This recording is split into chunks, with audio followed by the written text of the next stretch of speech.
procession, the students and the staff. Let us all assemble from that side. The student, the way they were assembled, and the staff, we go to where we are supposed to be. Professor Dhakanio, let us go to where the staff procession is supposed to start. I'm headed there. Hii kitu sijui kuzima hii.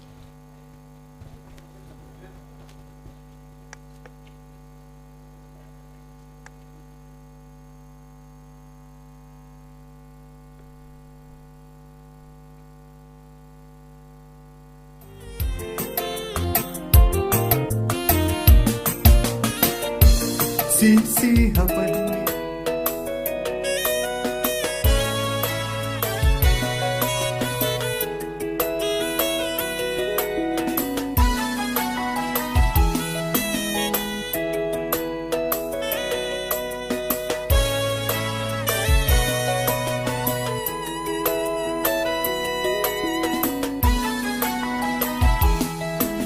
walipomtazama nyoka wa shaba, hakika kweli walipona.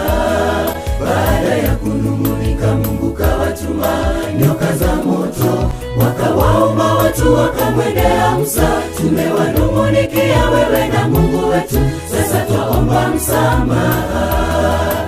Na kwa amri ya Mungu walipomtazama nyoka wa shaba walipona. Mara nyingi tunapopatwa na shida, je, kilio chetu chatupeleka wapi? Je, twamtazama Mungu au twajiamini kwa nguvu zetu? Inua macho, mtazame Mungu, hakika maradhi yote wewe utapona. Mara nyingi tunapopatwa na shida, je, kilio chetu chatupeleka wapi? Je, twamtazama Mungu au twajiamini kwa nguvu zetu?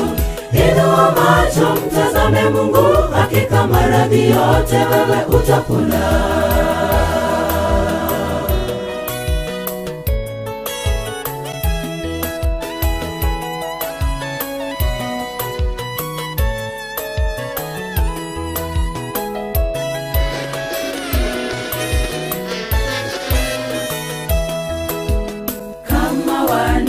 Israeli wengi wetu wamechoka na kukata tamaa. Inua macho, mwite Yesu, atakuinua toka dhambini na kukuweka katika nchi ya ahadi. Ni yeye tu tunafaa kumtegemea, ni yeye tu tunafaa kumtegemea. For the students, please spare them 2 by 2, starting with undergraduates, followed by the masters, then followed by the PhD. We agreed that the School of Nursing, Bachelor of Science in Nursing, is in the lead. Then the other schools for bachelors, then we have masters, and then PhD. Once you are ready, Bengat, please raise your hand. Kama wana Israeli wengi wetu wamechoka na kukata tamaa. Inua macho, mwite Yesu, atakuinua toka dhambini na kukuweka katika nchi ya ahadi. Ni yeye tu tunafaa kumtegemea, ni yeye tu tunafaa kumtegemea. Kama wana wengi wetu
Hello.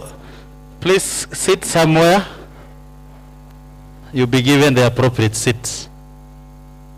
The seats will be labeled tomorrow. And we really want to congratulate you for this very great and noble achievement. We'd wish that the 4 PhDs sits in front. And then we'll give the other instructions later. For staff, we are waiting for the VC to join the procession. Yes, go on.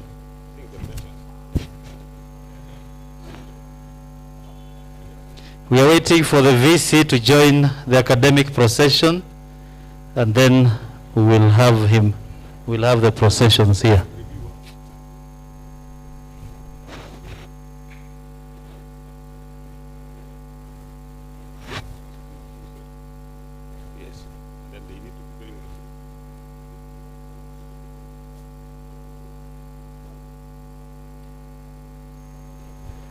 Thank you very much. As we wait for the Vice Chancellor to join the procession, a quick review of the graduates procession.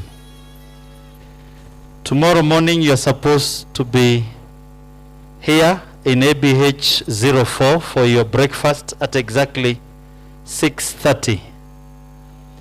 If you come earlier than that, at 6, you still have your breakfast.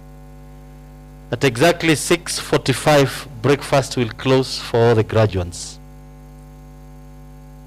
At exactly 6:45, breakfast will close for all graduates, and you're expected to join your procession by exactly 7. We expect the CS, and he might even arrive earlier than that. Once you arrive at your procession stage, that is next to that is at the roundabout, please pair up. And you only pair up with your equivalent. If you're in undergraduate, pair up with an undergraduate. We'll start, as we have done today, in front will be the Bachelor of Science in Nursing, followed by the other undergraduates, and then the Masters, and then the PhD. You will come until where you've been shown by the DVCRE where you're going to unpair. And as you come into the dais, into the tent, you should be in one. Today, ensure you know where your seat is so that you don't come here and get lost. You just march straight to your seat. Finally, take your time in tomorrow's march. The moment the bells start for your march, I'm going to adjust Dr. Bengat's pace so that is something that is going to be memorable, something that is going to be taken a video of, and something that will be live streaming. So immediately you get seated, and the academic procession for the Chancellor comes in. We'll immediately have the national anthem, and then the rest of the sessions will start. So we are waiting for the Vice Chancellor. The DVCRE has gone to pick him, and then the academic or the Vice Chancellor's procession will start in less than 4 minutes coming. Thank you. Back to you, Maure.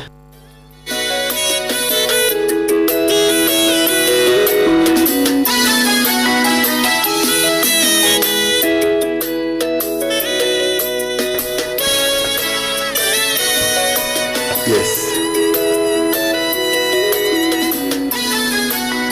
Also, you are requested to ensure that what you take for dinner today does not interfere with your sitting because you might be going to the library many times, and you might find you've missed the Chancellor's session. So ensure you take good care of yourself tonight. Yes. How do you like the setup here? The graduates? It's nice. Yeah, you can take photos after you graduate.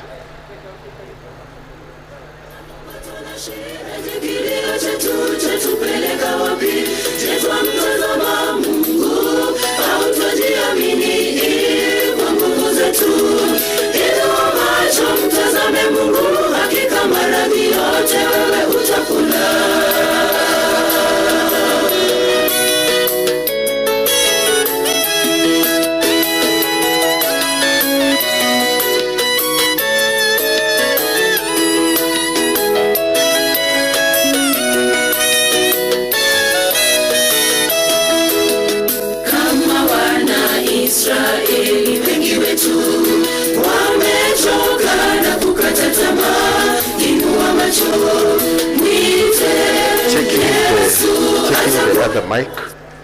Checking the other mic to find out whether you can get me loud and clear. Yes, I can feel it now. You can add some power kidogo so that I don't have to struggle. I just talk like I'm singing, or I'm just enjoying to talk. Na mic inanipick tu hata nikiongea. Thank you. Hapo ni sawa.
for Maore. Please come in front. Pigeon. The people will sit on the high table. Will come this way. Budambula, the deans.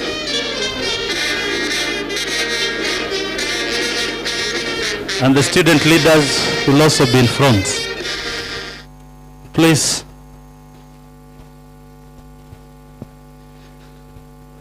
move on with the song, the procession.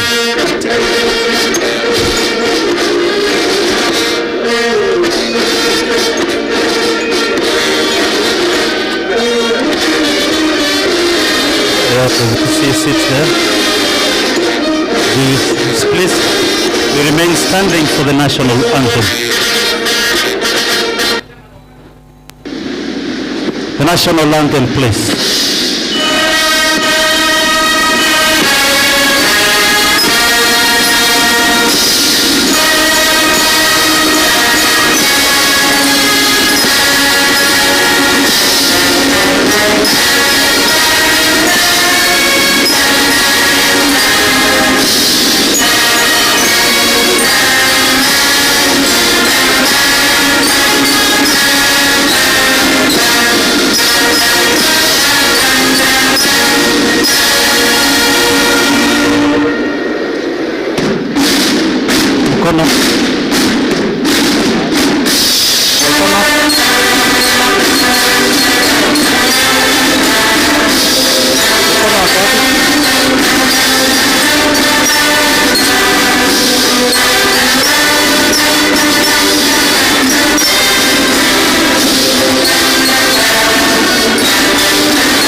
We get seated as the Vice Chancellor constitutes the Assembly.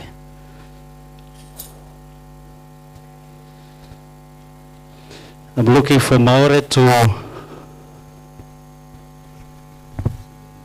By the authority entrusted to me by the University of Embu statutes, I declare this Assembly a congregation of the University of Embu for conferment of degrees and other awards. Thank you very much, VC. I want Maore to come, and I can't be able to coordinate all these functions. This is Maore's microphone. But as he comes, VC, before we proceed to the next step, we're going to ask the DVC Arijas to review slightly about the procession.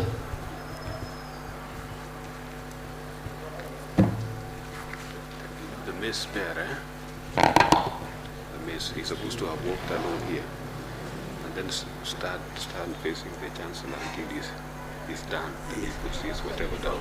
Yes, that's how it's supposed to be. Good afternoon. This is a rehearsal, and as such, it's an opportunity to improve on our program for tomorrow. So what we are going to be doing, we will undertake a few events at a time, then we review how we have done it, so that where there is room for improvement, we can actually do that. So far, we have completed the 2 processions. We have had the assembly constituted. So I think we just need to reflect a little bit, and I'll be asking those of you who may have observed anything that you think needs to be improved on. This is the opportunity now to say 1 or 2 things about what actually ought to have been done. I'm just looking at the way the procession came. We came very well, in my view, but when we got to the point when we needed to part company, there are those members who are supposed to be sitting where they are seated now, and there are those who are supposed to be sitting in front. So there was a little bit of confusion about where to go to. So we hope tomorrow we will not get into this. Members, take a short time to know exactly where your seat is, so that as you complete the procession, you move straight to the places where you are supposed to be sitting. I think the people who will be sitting in front are the deans who will be reading the names.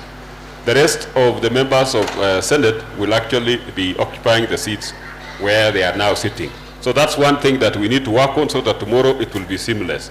The second point is that when we are walking in the procession, please remember you walk in twos and try to ensure that we maintain social distance. Let's not forget that requirement, even as we take the corner, so that the moment we break into a single file when we want to take our seats, then you ensure that you give each other a bit of space. But we need to be very efficient as we do this, even as we conclude on the same. Then the mace bearer. We will do a little bit of orientation on how you are supposed to do it, because you are supposed to walk. When you get to a point, you turn to watch the chancellor. You must watch the chancellor until the chancellor has taken position, and it is only then when you can now change position. So yours is to come straight to a point, then you turn around and watch, so that you know where the chancellor is. Okay? So we'll actually go through that small drill in a short while. Otherwise, unless there was something else, I don't know if anybody had something that you observed that we need to straighten at this point, so that we can move to the next step of our program. My apologies. This is very important, because we are supposed to, at the end of the national anthem, there was supposed to be a prayer, isn't it? I think the registrar skipped that part, but he said make sure that it happens tomorrow. So maybe, I don't know whether we need to, we will start with a prayer. We have done the constitution, and then we will proceed. So is there any other observation other than the prayer that was skipped?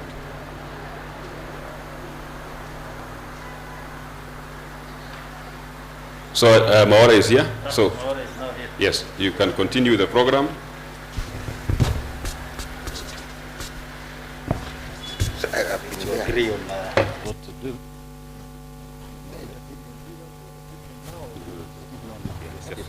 Entertainment, and then we proceed.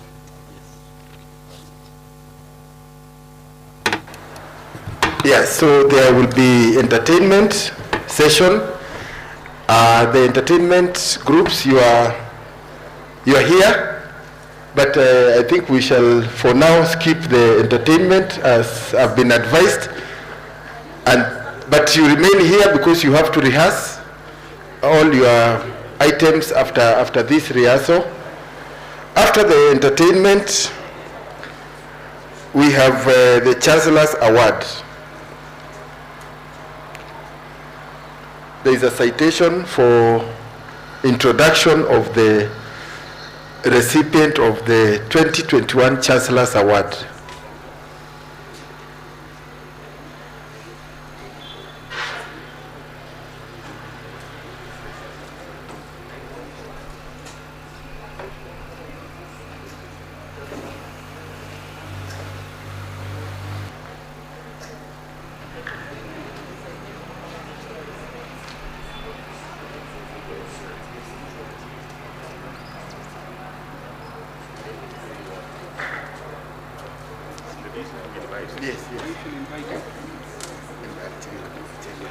So at this point, and we will not do this now, the Vice Chancellor will step forward and announce the nominee for the University of Embu Chancellor's Award for Academic Excellence. So that will be what the Vice Chancellor will do. he will state who the award winner is.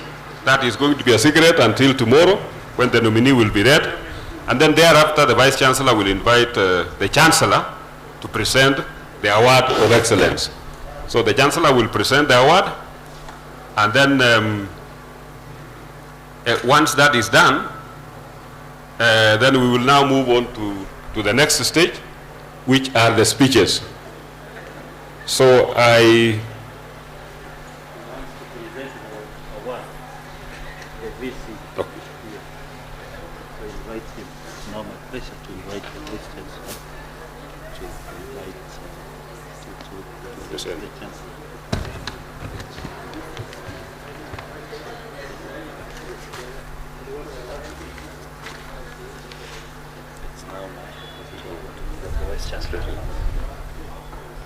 So we have agreed, we actually ran through this the way it will be. So this is what will happen. So as soon as the assembly is constituted, I will then walk to the front and announce, Mr. Chancellor, sir, it's now my pleasure to invite the Vice Chancellor to announce the nominee for the 2021 University of Embu Chancellor's Award for Academic Excellence.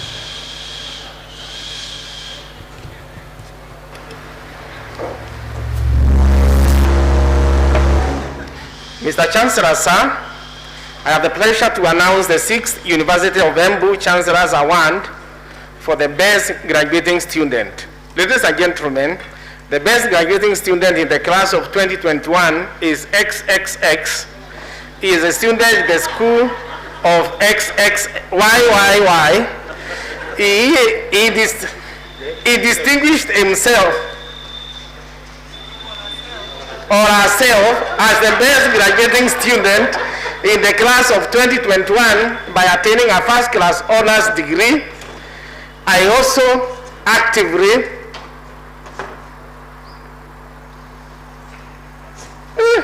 that one.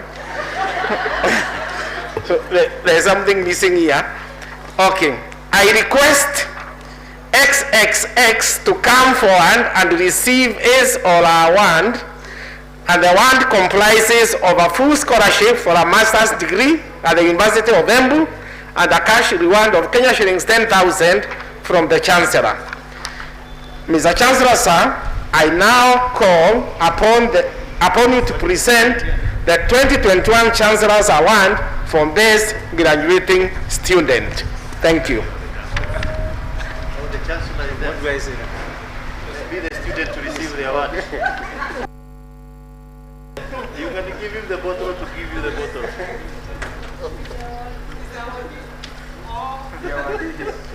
Now with the COVID. Congratulations. Here. Welcome.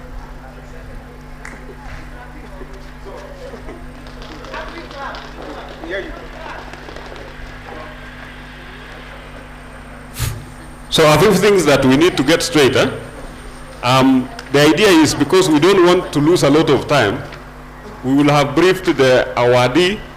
By that time, the awardee will be the only one who will know that they are going to be awarded. So what will happen is that, because we want the awardee to sit somewhere very close, so that as the Vice Chancellor announces the name, the awardee should start coming slowly to the front, so that by the time the Vice Chancellor finishes stating the reasons or the basis for the award, when the Chancellor just is invited, he will just step forward and receive the same. And the awardee, wherever you are, and you will get to know this, when you approach the Chancellor, you're supposed to do what? To bow. If you are a gentleman, if you are a lady, you curtsy. Okay? So, depending on the gender, we will see somebody either bowing or curtsying. And then you receive, and then you go and take your seat. So then we will be done with that. The next one now will be mine.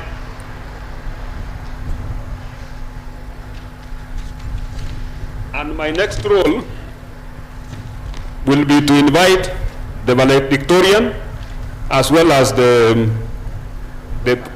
person who will be giving the the alumni speech.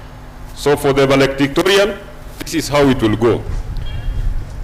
Again, I'll also need to remember that whenever I step in front, always I must face the Chancellor before I start making my presentation. So whoever will be acting as my prompter will make sure that I don't forget that very important part of the drill, that when you rise, you show your respect for the Chancellor. I can see Dr. Arunga is promising to do that for me. So that once you announce, before you talk, then you will have actually complied. So, Mr. Chancellor, sir, I now invite the 2020-2021 class valedictorian, XXX, to give the class valedictory speech. XXX is an exemplary student who attained the highest academic ranking in the graduating class of 2021. And for this reason, she is honored to give the valedictory speech during this 5th graduation ceremony.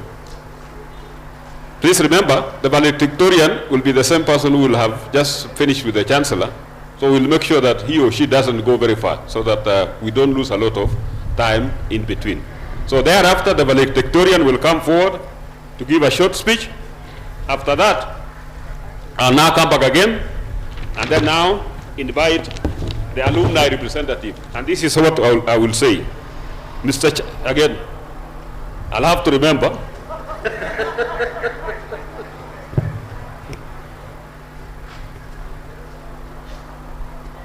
Mr. Chancellor, sir, I now invite XXX, the University of Embu Alumni Association representative, to give an alumni speech. So what we'll have done is to make sure that the alumni representative will be sitting very close, so that as I finish with the invitation, he's already taking over, and then he'll give his very brief speech, which takes only about, I think, a minute or two. And then the next. I'll be having a very busy day, because the next will now be me again to invite the Vice Chancellor. And this is how it will go. Mr. Chancellor, sir, it's now my pleasure to invite the Vice Chancellor of the University of Embu, Professor Daniel Mugendi Njiru, to address the congregation.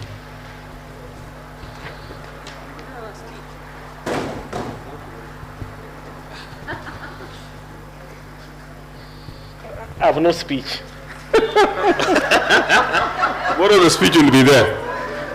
We don't intend him to read the speech today. That's why he has not been given. So tomorrow the speech won't be there, so I will be able to read it. Yes. Thank you.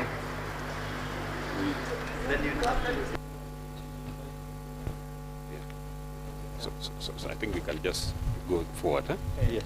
So thereafter, it will be a whole... Yes. Yes, yes.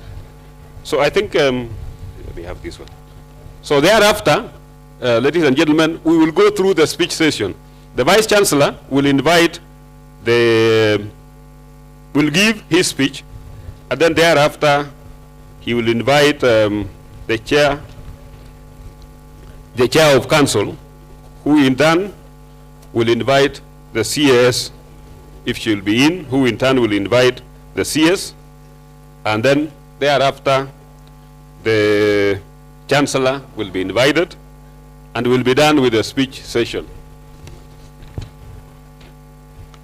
After the speech session, we will now go to the most important part, very important part, not the most important part, the conferment of degrees. And we shall start by the conferment of a honorary degree.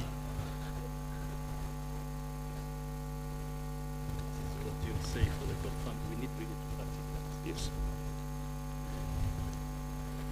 And at this point, I will again rise to invite the Vice Chancellor, and this will be the citation for the invitation. Mr. Chancellor, sir, it's now my pleasure to invite the Vice Chancellor of the University of Embu, Professor Daniel Mugendi Njiru, to present the candidate for the conferment of a honorary degree of the University of Embu. Now, this is where we need to discuss a little bit Because it's Yeah, it's a very serious matter, and we really need to address it.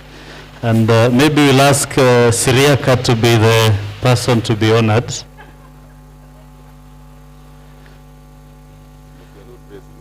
Yes, we are not dressing, we'll only cap.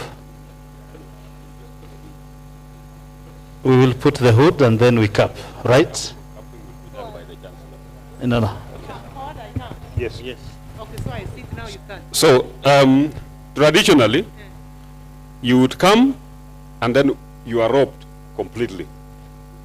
The chancellor, you know, the graduate, yes, you are robed here. But because of COVID, we are proposing that she gets robed, so that the only thing that will be done here symbolically is just the hood. Yes, so she's fully robed, so that what we'll only be doing is to hood. So you, as the dean of the school, now it's not you. The dean of the school will assist in putting the hood. Yeah, you will be hooding the chancellor. And then once she is hooded, she will now come. Yes, yes, yes. You lead her down, yes.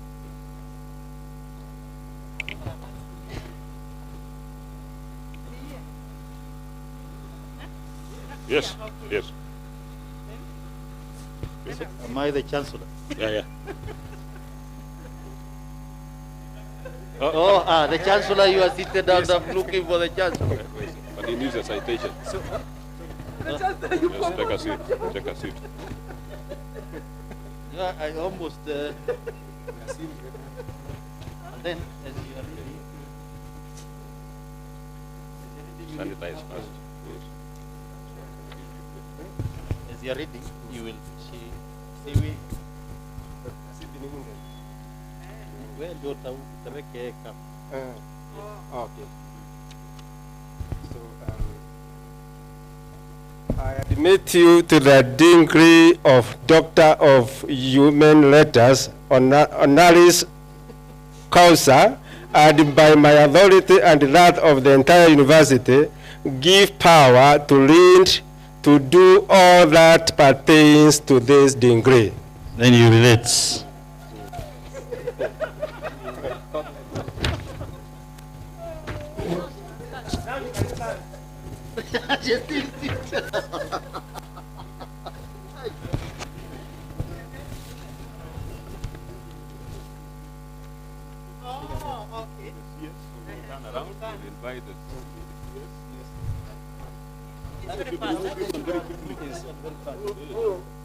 Once she stands, Is removed immediately.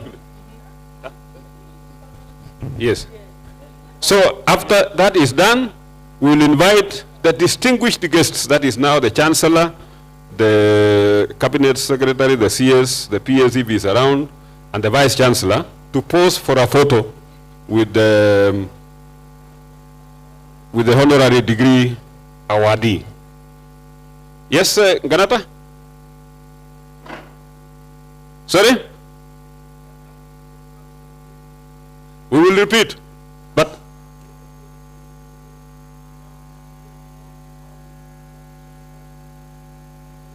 okay. All right, let us finish. We will repeat it, but now, after the group photo, the Vice Chancellor will invite her to give the acceptance. Yes. yes. Yes. Would she have invited her, or she will now stand, come forward?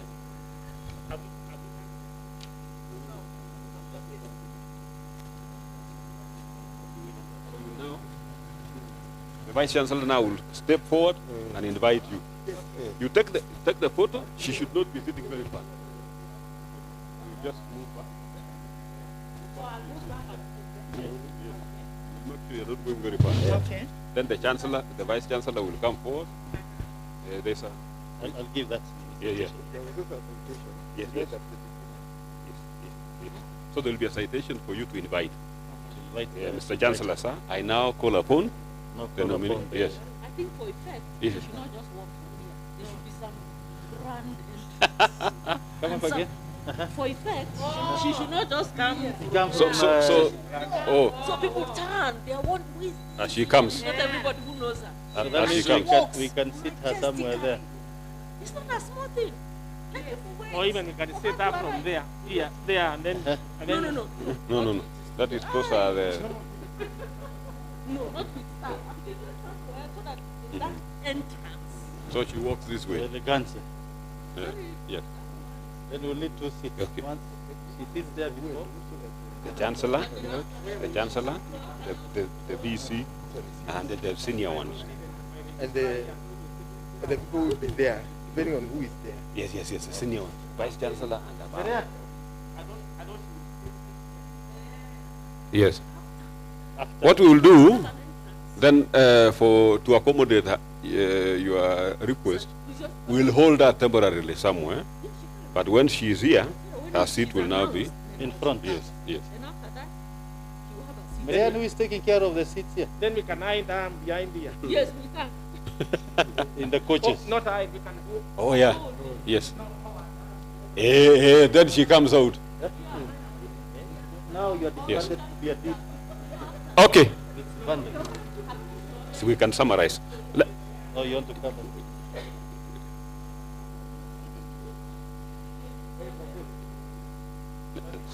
Now tunaenda kwa hiyo ingine. Tunaenda kwa nani sasa? Yes. So tell them to get ready. Because that's the most important. Thank for back.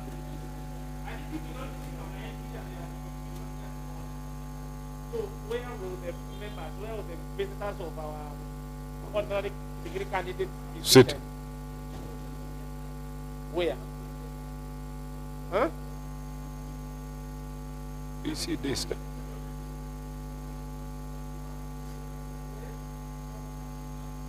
So, why don't we hide her?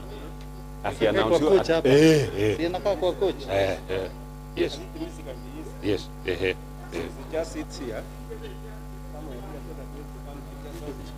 Yes. Discuss coming. So That's okay. We proceed. Yes, sir. I think you need to take them somewhere on this side. Yeah, they should be on this side so that we Not- give not our there. teams and Yes. But how many they are? I had 8. I had 8. Yes.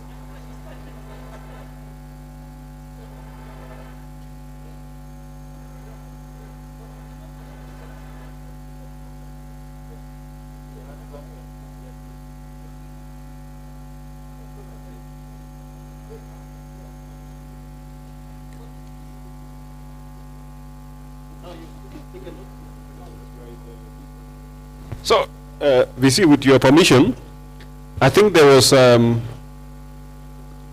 proposal that we ran through that so that we get clarity. So, for the purposes of those who have been following, we are suggesting, and it's been agreed, that what will happen is that the nominee will not be sitting here. She will be sitting inside the building. But what we have agreed is that she will not come unroped, as it is usually the practice. She will come having donned her robe, except the hood, so that when she is called upon to come, she will walk through the door, come this way. We will agree on where the roping will be done. Yes. Yeah, exactly. So she will come up to here. This is where, and this is a very good side actually for the roping, but the roping will only be the hood. That's what the Dean School of Education will do. And once she is done with the hooding and of course polishing, brushing her a bit, then she will step forward now for the award. And once she is awarded, she will then take her seat, and then of course the Vice Chancellor will now step in front and now invite her to give her acceptance speech. Remember, there are 2 steps. The first one is that there will be a citation that will be read by the Vice Chancellor. So the citation will be read, and then she is now invited to be awarded, and then from there now she will give her acceptance speech. And that will be the end of that ceremony. Is that clear? Okay.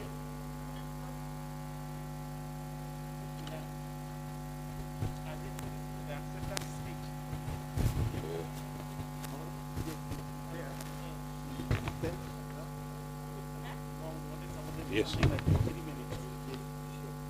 It's accepting. Actually, it can be 1 minute.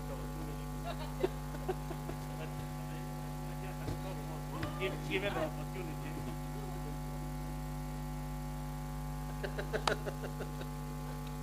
Now you're. So the drink gets ready.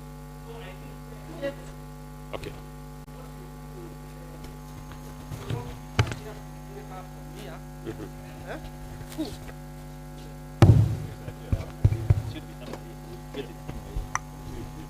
Oh, yeah. So,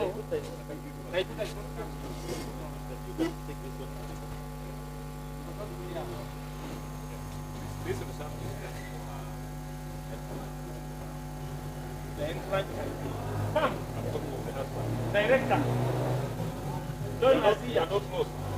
Join us here. You look like you are lost. Join us here.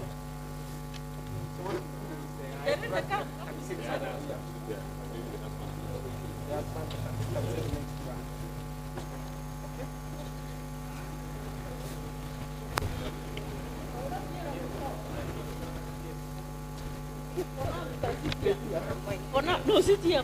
Now you are the chair of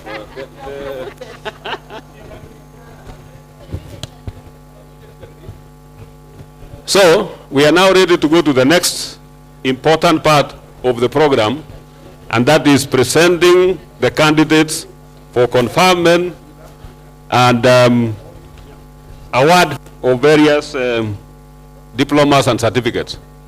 So I'll be sitting somewhere, most likely where I'm sitting now, and I will arise.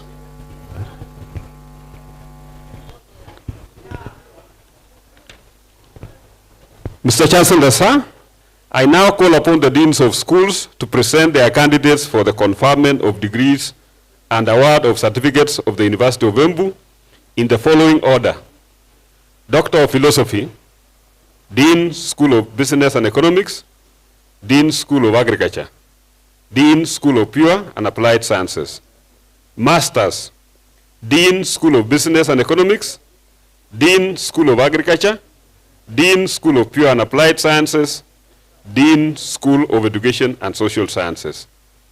Postgraduate Diploma, Dean, School of Education and Social Sciences. Diploma, Dean, School of Business and Economics, Dean, School of Education and Social Sciences, and Dean, School of Pure and Applied Sciences. Certificate, Dean, School of Business. Bachelor's, Dean, School of Business and Economics, Dean, School of Agriculture, Dean, School of Education and Social Sciences, Dean, School of Pure and Applied Sciences, and Dean, School of Nursing. The graduates will rise as their names are read and remain standing, wherever they will be.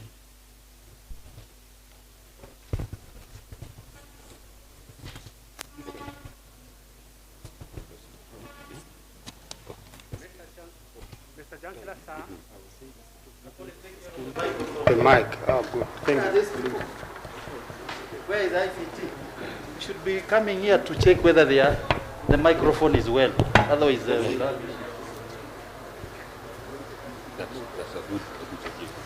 Mr. Chancellor, sir, I have the honor to present the following one candidate who, during the 2020-2021 academic year, satisfied the Board of Examiners and the Senate for the conferment of the Doctor of Philosophy degree in the School of Business and Economics.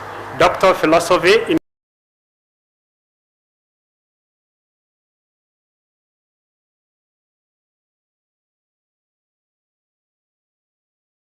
outsourcing companies in Kenya. Supervisors, Dr. Chese Kinywa, Dr. Kirema Mburugu.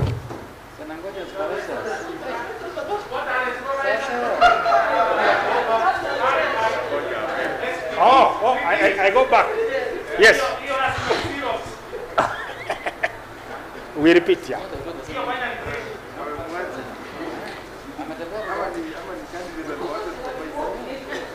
Who left the other one?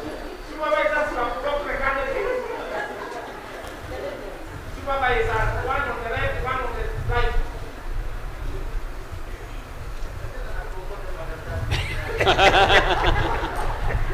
Okay. I repeat that.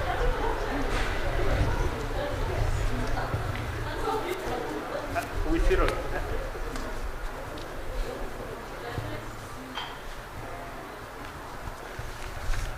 Mr. Chancellor, sir, I have the honor to present the following one candidate who, during the 2020-2021 academic year, certified the Board of Examiners and the Senate for the conferment of the Doctor of Philosophy degree in the School of Business and Economics, Doctor of Philosophy in Business Administration, Chege Purity Nyambura, title of thesis, Influence of Macro Environment on the Performance of Business Process Outsourcing Companies in Kenya, Supervisors, Dr. Chese Kinywa, Dr.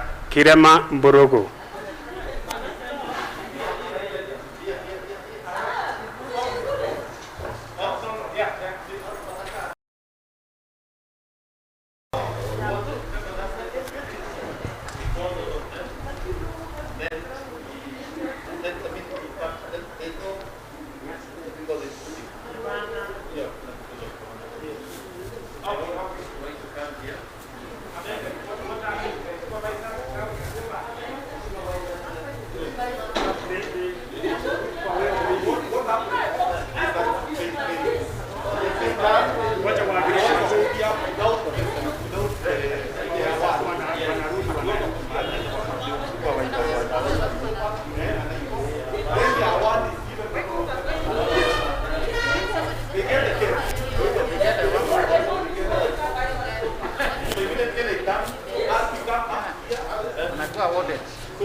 Has it been sorted?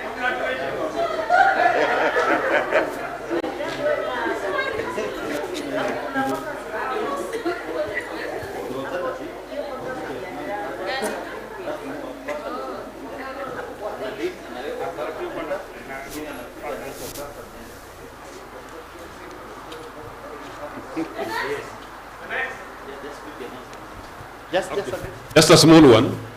We want to introduce a slight variation to the program. You know, every time the Chancellor stands, everybody has to stand. And because when you call one and he comes to Hood, we all have to stand. If he comes back to sit, we sit. So what we are proposing is that when they come, let them just stand.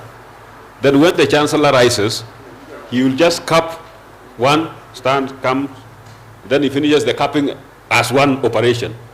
Then he cites, and then now we finish with the... Yes, yes, no problem. Yeah. Yes, yes, yes, yeah, yes. Yeah. That is a small variation, and it will also improve on speed. So, yes, yes, yes. So, you have not been capped. Sir. So you stand somewhere. Social distance. She's too far. Somewhere there. Then the next one, yeah. Because you'll be the first. Aye. You are number one. Mr. Chancellor, sir, I have the honor to present the following two candidates who during the 2020-2021 academic year certified the Board of Examiners and Senate for the conferment of Doctor of Philosophy degrees in the School of Agriculture. Doctor of Philosophy in Crop Protection, Radia Gakunyi Mugao. Title of this is Genetic Diversity of Otanaria, Sorani, and Phytophthora investants isolates and their management using crude extracts and essential oils of selected plants in Kenya. Supervisors, Dr. Phyllis Muturi, Dr. Bernard Gichimo. Doctor of Philosophy in Agroforestry, James Muchoka Peter. Title of thesis, Mycorrhizal fungi associated with Asperia pruricata on phosphorus availability and growth of southern plants. Supervisors, Professor Daniel Mugedi Jiro, Professor Paul Jiro Zacanio, Professor Paul Bogua, Dr. Ezekiel Jeru.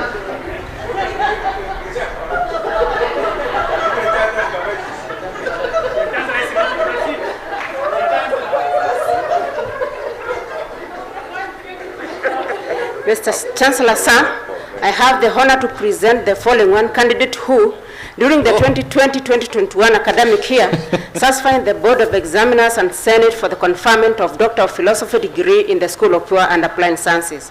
Doctor of Philosophy degree in Biology of Conservation, Cairo and Wangari. Title of thesis, Impacts of Forest Governance on Structure and Regeneration of Mangroves in Kwale County, Kenya.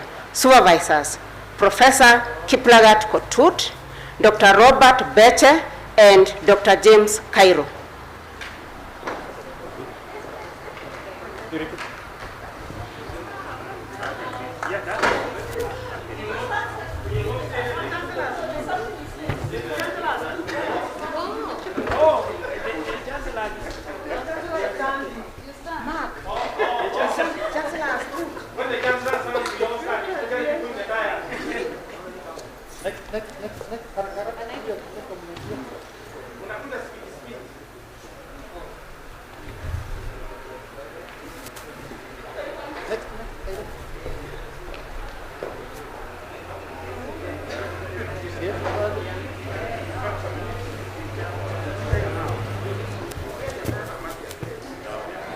I admit you to the degree of Doctor of Philosophy, and by the authority and that of the entire university, give power to read and to do all that pertains to this degree.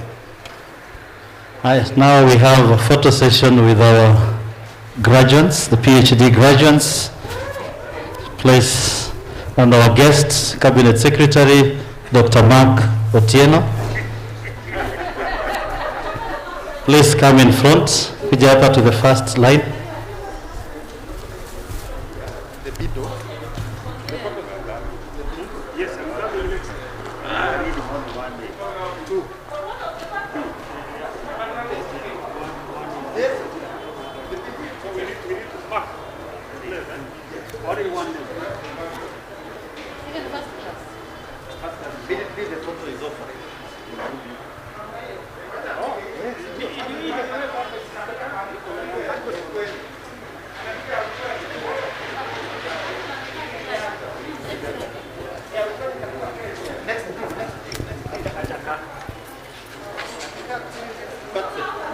We review first. So, VC, with your permission, we can review the PhD part, because then we'll now run to the other section, which will be pretty fast. So, any comment from the members? Just one small quick thing. The supervisors, by now you should know the point at which the last name is read. You should have arrived here with your candidate. So you need to time. Don't come too fast so that you arrive here and then now you disappear before your names are mentioned. Or you come too slowly that you force the dean to wait for you to arrive. So work it out in such a way that when the candidate's name, when the title of the thesis and the names are being read, you are already walking, but timing so that you already know the length of the title. If you have a very long title, then you come slowly. If you have a very short title, you come very fast. So that by the time the last name is mentioned, you now turn back and you move on. So that way we'll save on a bit of time for that particular process. So the graduates, when I call upon the deans, that time make sure that everything that you need to put in place is there. Check your shoes, check everything so that when you are called, you don't start looking around and figuring out I needed to have straightened one or two things so that we don't lose time. I think that's the most important thing to note. Just get ready. So that the moment your name is called, you start moving very gracefully. Yeah? Don't move like you have been told to come in a hurry. So the only way is to start slowly. As your name is picked, you move forward and with time, so that by the time the dean is finishing, then you have taken your position. I don't know if then anybody else has any observation on that one.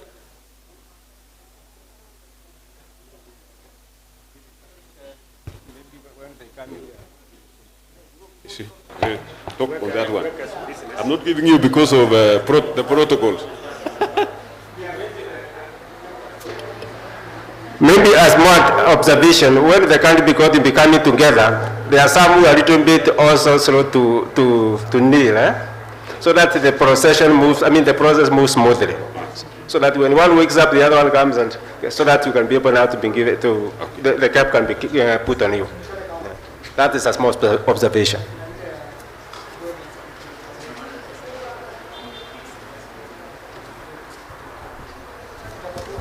Mr. Chancellor, sir, I have the honor to present the following two candidates who, during the 2020-21 academic year, satisfied the Board of Examiners and the Senate for the conferment of various master's degrees in the School of Business and Economics. Master of Business Administration, Finance, Hawthorne. Master of Business Administration, Procurement and Supply Chain Management, Ndongo.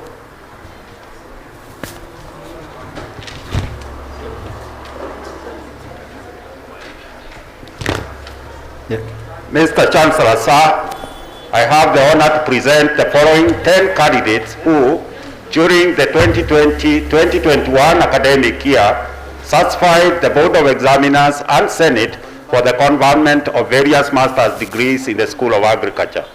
Master of Science in Agricultural Resource Management, Kiura, Muriithi. Master of Science in Plant Breeding and Biotechnology, Kameri, Shida.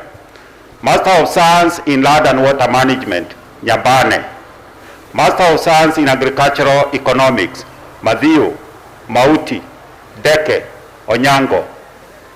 Master of Science in Agricultural Extension, Wairimu. You need to move the prompter a bit faster as he's reading, Murimi. Yes, stop it. Murimi, you need to be listening.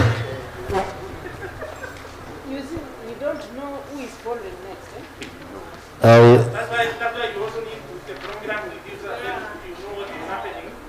But already Go back to the masters that you read.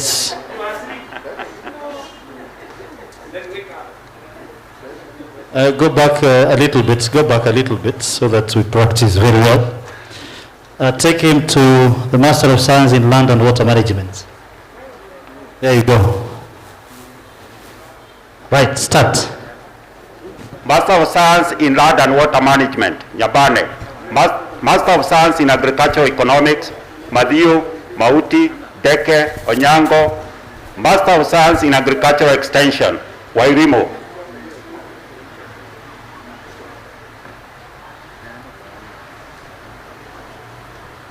Mr. Chancellor, sir, I have the honor to present the following 5 candidates who, during the 2020-2021 academic year, satisfied the Board of Examiners and Senate for the conferment of Master of Science degree in the School of Pure and Applied Sciences.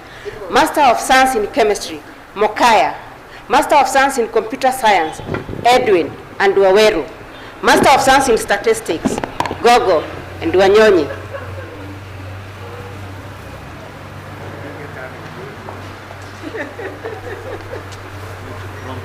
Mr. Chancellor, sir, I have the honor to present the following 4 candidates who during the 2020-2021 academic year satisfied the Board of Examiners and the Senate for the conferment of Master's degree in Education, School of Science, Social Sciences, Master of Education in Educational Administration and Planning, John, Mutegi, Disho, and Peter.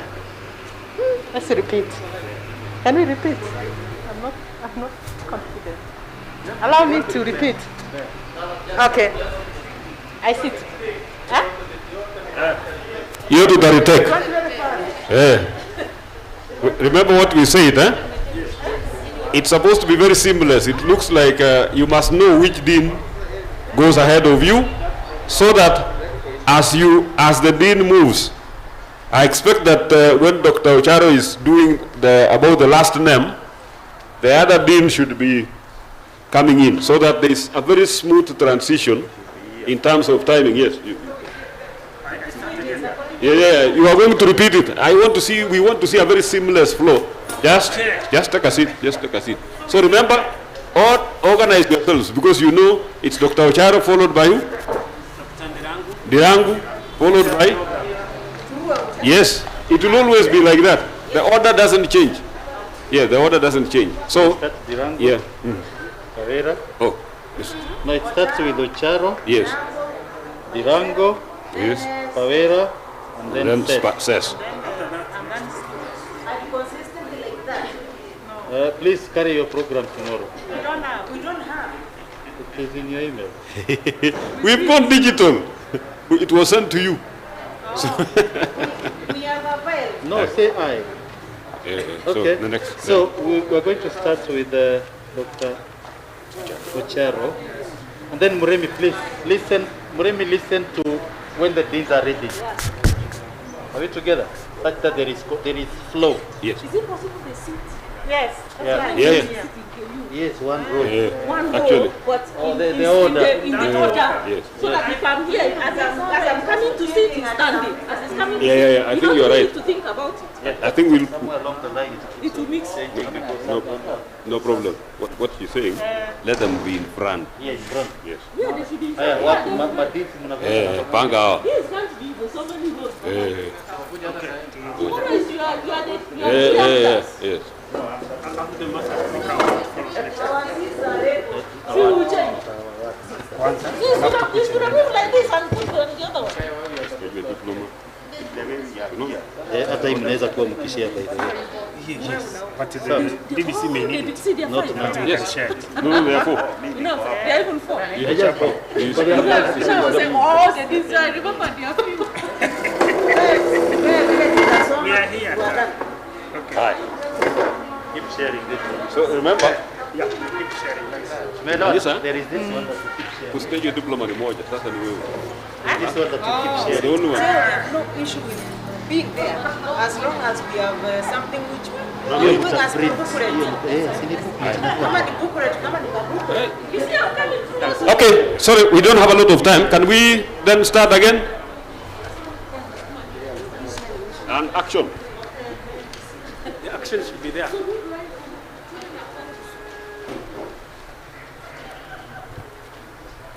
Mr. Chancellor, sir, I have the honor to present the following two candidates who, during the 2020-2021 academic year, satisfied the Board of Examiners and the Senate for the conferment of various master's degrees in the School of Business and Economics.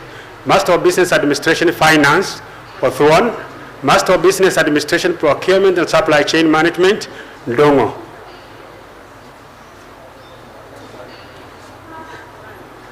Mr. Chancellor, sir, I have the honor to present the following 10 candidates who, during the 2020-2021 academic year, satisfied the Board of Examiners and Senate for the conferment of various master's degrees in the School of Agriculture. Master of Science in Agricultural Resource Management, Kiura, Murithi.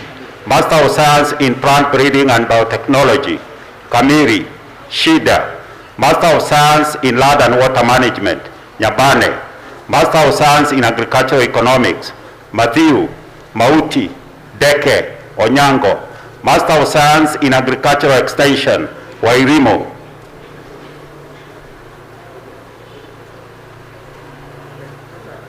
Mr.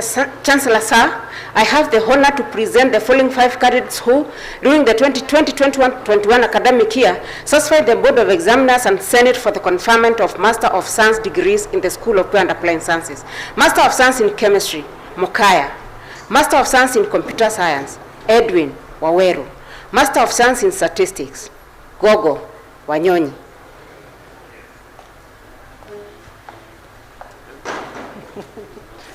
Mr. Chancellor, sir, I have the honor to present the following 4 candidates who, during the 2020-21 academic year, satisfying the Board of Examiners and the Senate for the conferment of master's degree in the School of Education and Social Sciences. Master of Education in Education and Planning, John Mutegi Gisho Peter.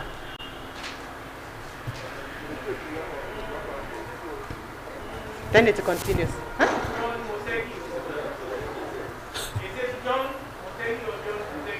No, there is John Mutegi.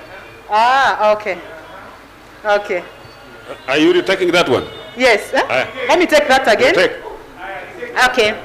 Mr. Chancellor, sir, following 4 candidates who during the 2020-2021 academic year satisfied the Board of Examiners and Senate for the conferment of master's degree in the School of Education and Social Sciences, Master of Education in Education Administration and Planning, John Mutegi Gisho Peter.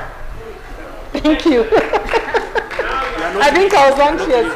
I'm not leaving. Oh, I bow and then you start again. I start again after it has been conferred. No. Because No. PGD. PGD is there. PGD and masters. No, you can't add PGD and masters together. What is the booklet saying? Because it's like that continues. Okay. I admit you. We can't mix them. I admit. Sorry.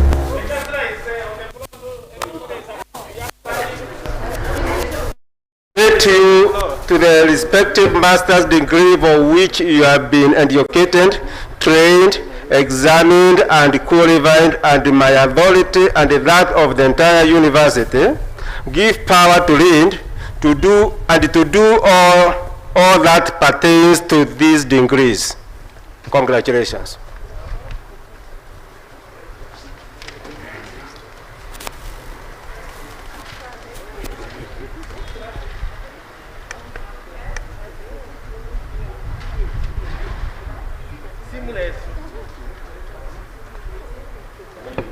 Morris alienda. Mr. I have the honor to present. Hey, there's something wrong, Prof. Supposed to be postgraduate diploma. Postgraduate diploma in education. Yes. Is it the one that is following? Yes. Yes. Yes. It is in that order, number 3. Postgraduate diploma in education, general planning.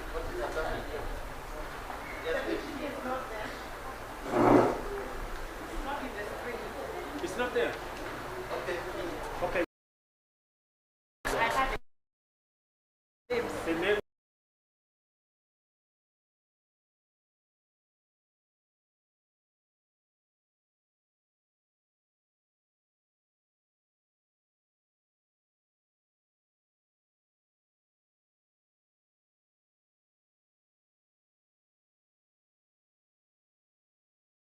The 2020-2021 academic year satisfied the Board of Examiners and the Senate for the conferment of postgraduate diploma in the School of Education and Social Sciences.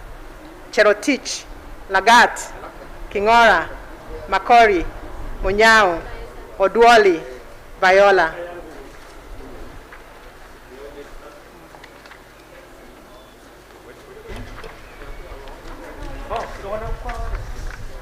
I want you the postgraduate diploma of the University of Embu.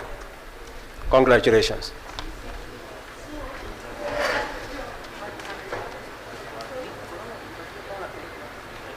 Mr. Chancellor, sir, I have the honor to present the following 22 candidates who, during the 2020-2021 academic year, served by the Board of Examiners and the Senate for the award of the diplomas in the School of Business and Economics.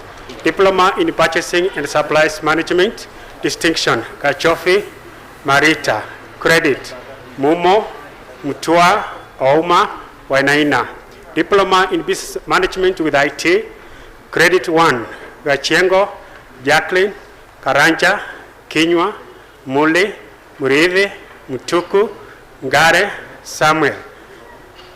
Credit 2, Gatithu, Karimi, Mukundi, Waweru, Rwamba, Karimi, Mwai.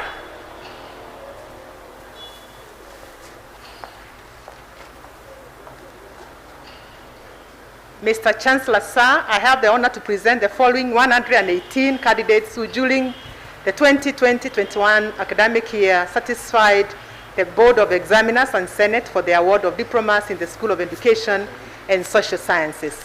Diploma in Library and Information Studies, distinction, Katuta Samuel Mwinzi, Kimandi Scholar, Kaitugi, Wangari Christine Wanjiru. Credit 1, Faith Kisheru, Kipkurui, Kidenji, Mwinde, Mulei, Muli, Mutia, Mutie, Mutinda, Ndegwa, Njagi, Njeru, Nzemi, Virginia, Washira, Wakiuru.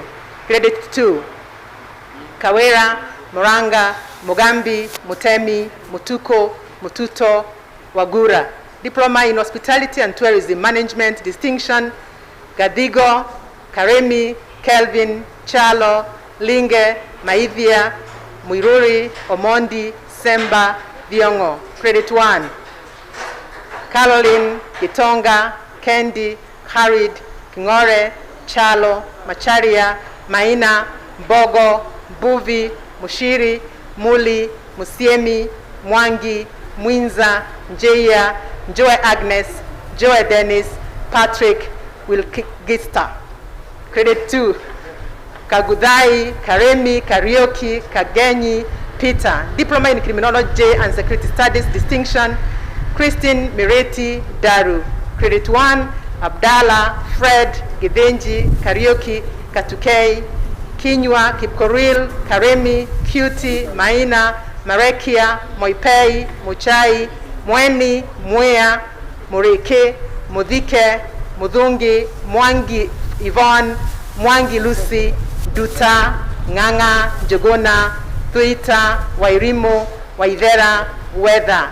Credit 2, Amos, Elizabeth, Kateri, Amfrey, Ian, Ikunda, Juma, Kalioki, Kiminda, Karemi, Chalo, Malonza, Mwinde, Ndegwa, Njagi, Sharon, Wamoyo, Wangari Maximilian, Wangari Philemon, Wanjiru.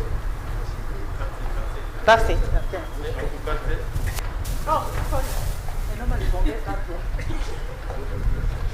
Mr. Chancellor, sir, I have the honor to present the following 18 candidates who, during the 2020-2021 academic year, satisfied the Board of Examiners and Senate for the award of Diploma in the School of Pure and Applied Sciences. Diploma in Information Technology, credit, Babu, Kara, Kiru, Kimani, Kiragu, Kirui, Madhenge, Muchai, Mugambi, Muguro, Munge, Mtolo, Msioka, Mwenda, Duati, Duku, Nyingi, Wangechi.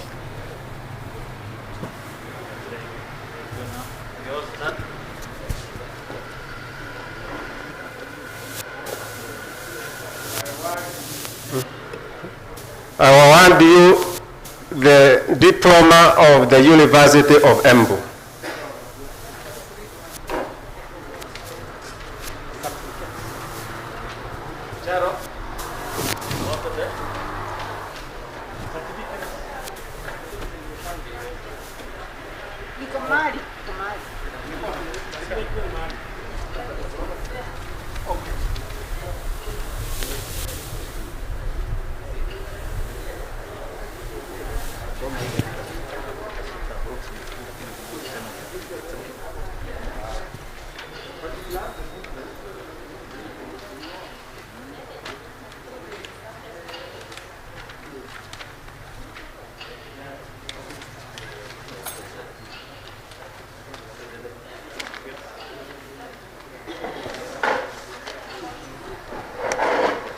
Mr. Chancellor, sir, I have the honor to present the following 14 candidates who, during the 2020-2021 academic year, satisfied the Board of Examiners and the Senate for the award of the certificate in the School of Business and Economics.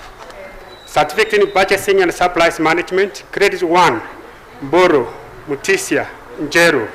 Certificate in Business Management with Information Technology, distinction, Wantai, credit 1, Gaichogo, Kafwele, Mangwa, Mark, Mwalili, Brunchi. Credit 2, Kiema, Chalo, Mutea, Waya.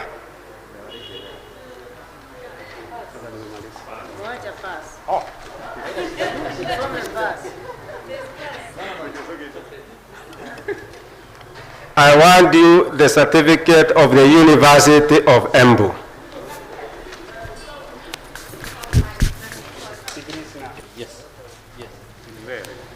Okay. We are now going to the final leg, and that is the degrees.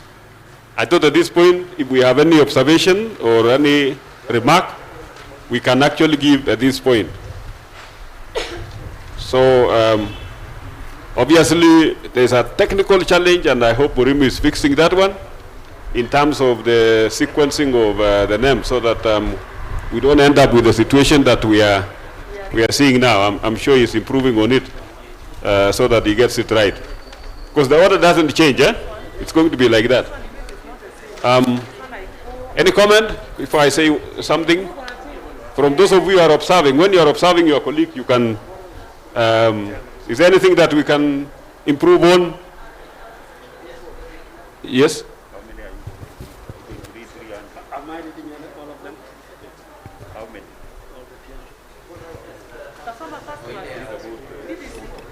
Just a quick one.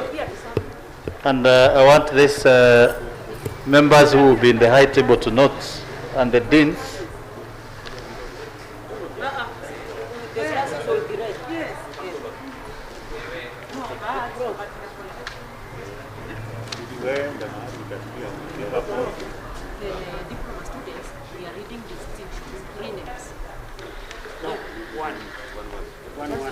Okay, quick one. What I was saying is that, and I also want the graduates who are here to note that every time the Chancellor stands, it doesn't matter whether you have been awarded or not, you have to stand. Now, number 2 is that we're going to start with the masters, and masters are the PhD are going to be awarded. And then, and this I want the deans to listen very carefully. Kawira and Siriaka, I want you to listen very carefully. Because after we are done with the PhDs, we are going to go to the masters.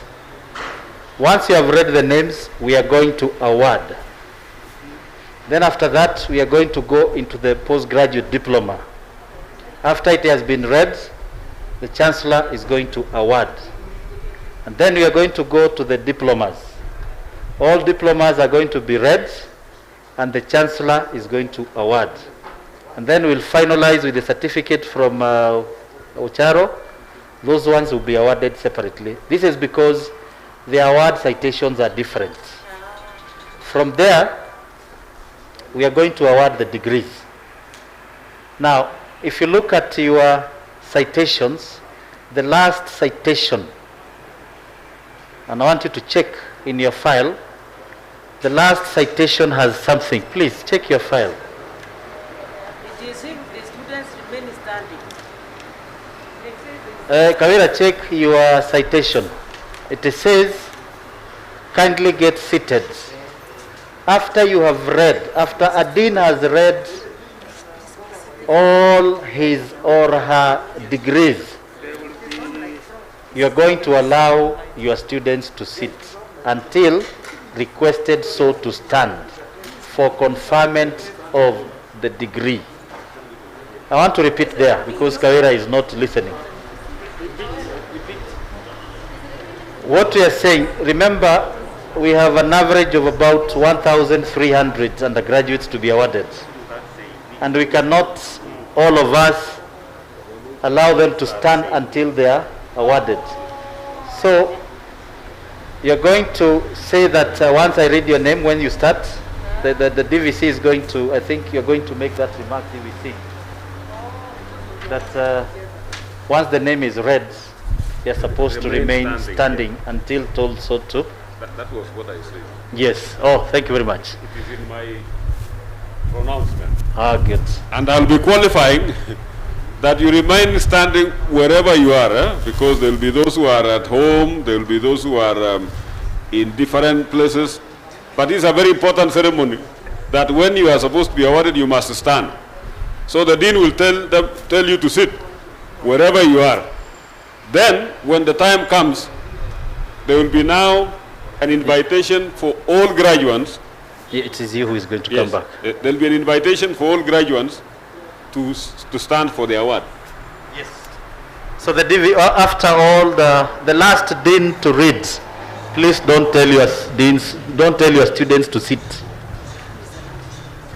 And this has always been the School of I think SPAS. Just check your flow. What about the nurses? Should be nursing. The nursing are going to be the end. They are going to be given the pledge. Yeah. So are we together? That will allow them to sit and then. Thank you.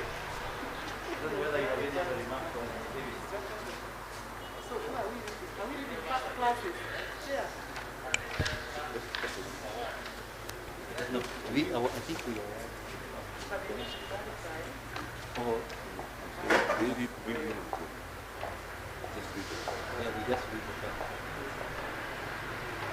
We agree. We are one category. All the others except nothing. Then we are one master.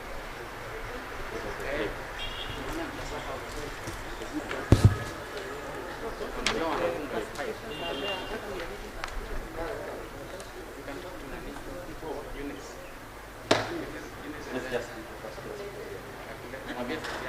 We forget about the classification. Can we just Yeah. Just a person of education, someone must skip classification. So what? Skip classification. Do we read everything? Oh, skip classification. Then you get yes. So we are not reading classic first. Just read one.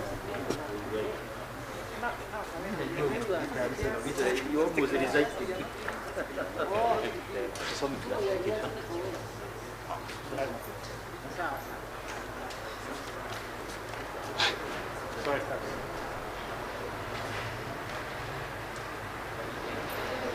Mr. Chancellor, sir, I have the honor to present the following 302 candidates who, during the 2020-2021 academic year, satisfied the Board of Examiners and the Senate for the conferment of various bachelor's degrees in the School of Business and Economics. Bachelor of Commerce, Lewa, Jebet, Chepkoril, Daniel, Ishimo, Ismail, Kamau, Katana, Kipkoech, Kithongo, Kuria, Mulika, Mwangi, Naomi, Nganga, Njiru, Njora, Wanjiru, Nganga, Karimi, Koech, Mushira, Mutuma, Mwirigi, Nalianya, Ndirangu, Nyamwaya, Ochieng, Thomas, Wothaya, Botu, Jebet, Daniel, Nancy, Hadulo, Chipchirchil, Kahindi, Karanja, Kiblangat, Derionga, Limo, Maina, Makoha, Makofo, Masinde, Mafindu, Murioki, Mutegi, Yairati, Oweno, Ramula, Wanjiku, Wanyonyi, Kiplagat. Please be seated and wait for the conferment of degrees.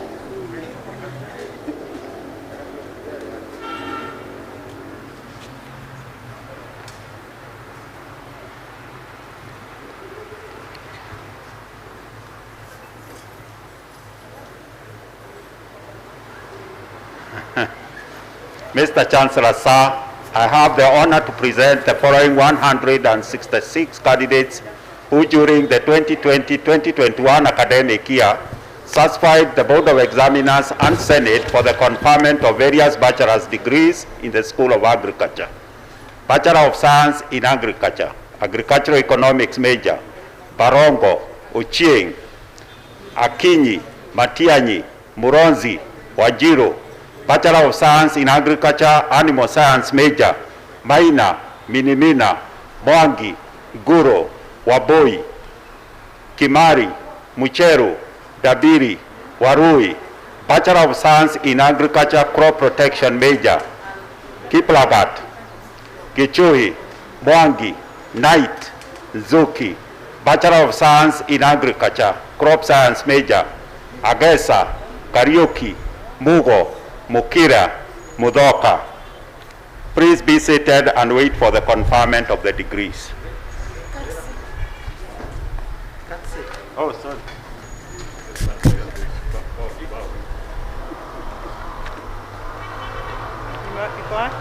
There you go.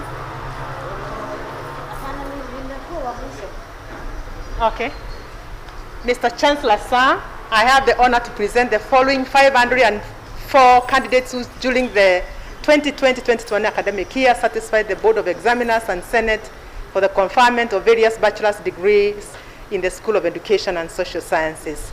Bachelor of Education Science, Makena Njiru Njoe, Adhiambo, Agumba, Arema, Barasa, Chegwen, Chebet, Chipkurui, Chepgetich, Cheptek, Chirop, Cheruot, David, Dennis, Gachema, Gitu, Hiha, Jelimo, Kaberia, Karuru, Kibitok, Kimeu, Kinywa, Kipchilchil, Kipkoril, Kipkului, Kiplagat Irali, Kiplagat Keboi, Kiplimo, Kisenga, Kithiori, Koril, Mbiku, Machira, Migwe, Mikwa, Mionki, Miliankiria, Mwiga, Munyao, Mudhike, Muthoni, Muthui, Mutinda, Mutoa, Mutuko Mbindio, Mutuko Mongeli, Mwangi, Mwikali, Naftali, Ngahu, Ngugi, Njeru, Njuki, Nyaga, Nyakundi, Ochieng, Obongi, Onditi, Osiemo, Simwa, Teresa, Tito, Uhuru, Wanja, Zipora,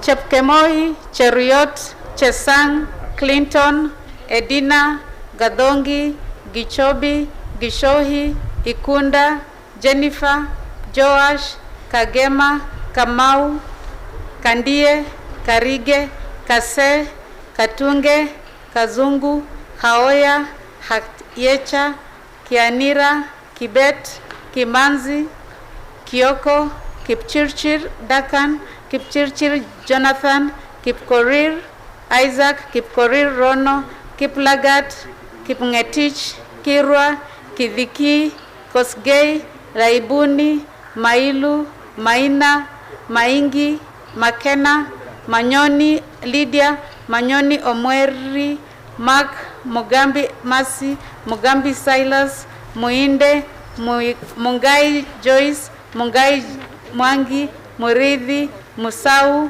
Musire, Musungu, Mutai, Mutegi, Mudhami, Mutuku, Mutuma, Mwanakombo, Mwenda, Naibei, Ndungu. Please be seated and wait for the conferment of the degrees.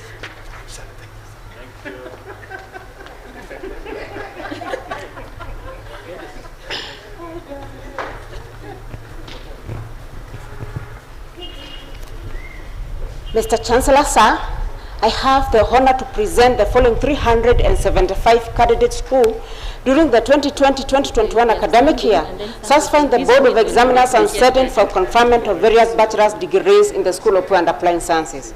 Bachelor of Science, Chebet, Kamene, Karanja, Muigai, Muinde, Wamalwa, Hamisi, Haranu, Kipruto, Kuala, Momanyi, Muchili, Muindi, Mulinge, Murithi, Mutuku, Ndegwa, Gijie, Thiga, Nyakwaka, Nyamagwa, Ochieng, Omondi, Remod, Wageshi, Chebet, Chega.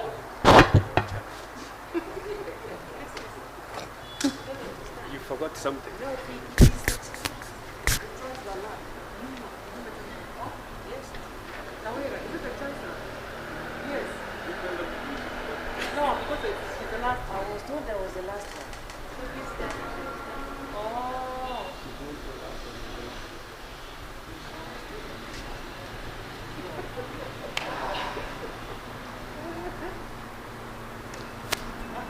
Mr. Chancellor, sir, I have the honor to present the following 22 candidates who, during the 2020-2021 academic year, satisfied the Board of Examiners and the Senate for the conferment of the various bachelor's degrees in the School of Nursing. Bachelor of Science in Nursing, Karemi, Maina, Ndwiga, Njagi, Njeru, Wairuko, Bachelor of Science in Community Health, Mwinde, Aloch, Kamau, Chalo, Mafine, Michele, Muthethia, Ochieng, Odeka, Robeño, Warufengo, Yongo, Mbethe, Mulonga, Wayaki. I now invite the COD Community Health to lead the nursing graduates in taking the nursing pledge. Please repeat the following pledge. I, that is your name, I swear that, and in the presence of this assembly, to observe the Nurses' Code of Ethics and Conduct, I shall faithfully practice my profession in accordance with the laid down laws and regulations as provided for in the Nurses Act Cap 257 of the laws of Kenya. I shall abstain from whatever is deleterious and mischievous, and shall not take or knowingly administer any harmful drug. I shall do all in my power to maintain and elevate the standard of my profession. I shall hold in confidence all personal matters committed to me and all family affairs coming to my knowledge in the practice of my calling. I shall endeavor to work in collaboration with other team members in the provision of health care and devote myself to the welfare of those committed to my care. So help me God. Mr. Chancellor, sir, I now call upon all the candidates whose names have been called by their respective deans of schools for the conferment of various bachelor's degrees of the University of Embu to stand up wherever they are for their conferment of degrees. Mr. Chancellor, sir, I request you to confer the bachelor's degrees to the candidates presented to you.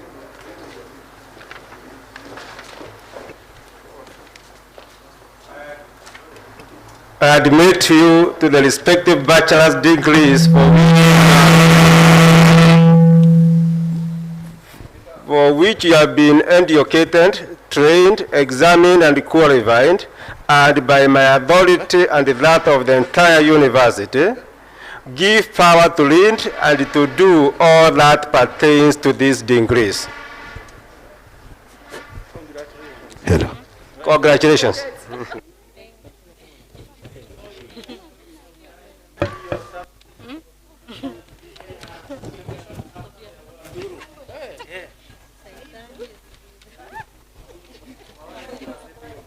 You can guide us through the ululation before the VC dissolves the...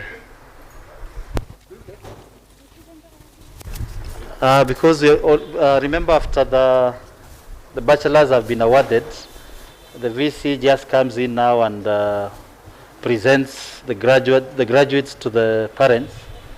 Maybe by the time the Chancellor is awarding the degrees, we can have a little bit of ululation from the ICT, and then we allow now the VC to come and, I don't know, what do you think, Maure? Yes, we can do online clapping. So we shall download some claps and ululations, and then we will focus the cameras on the graduates who are here, and you will also shangilia them. Sindio? Yes, we'll do that.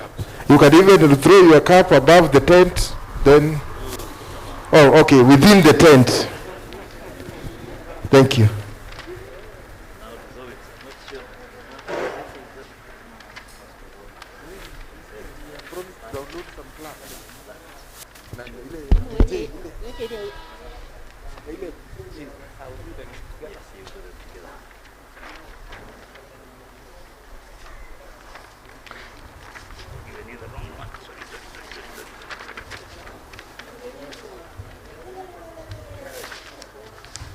Mr. Chancellor, sir, it is now my pleasure to present our fresh graduates to their parents, family, guardians, friends, and the society, so that they may congratulate them and they share with them this great achievement. I request all the graduates to stand up and face their parents, guardians, and friends, and remove their caps and wave them in the air as we all cheer them up. Thank you very much.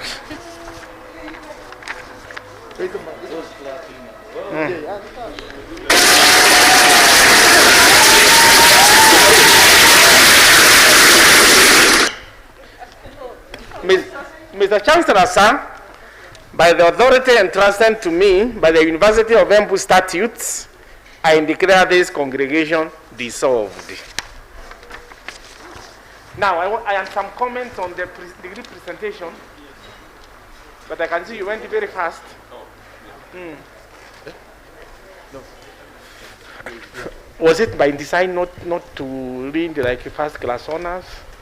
Yes, because we didn't want you to, they are here. Some of them are around. We deliberately chose to skip them. Okay.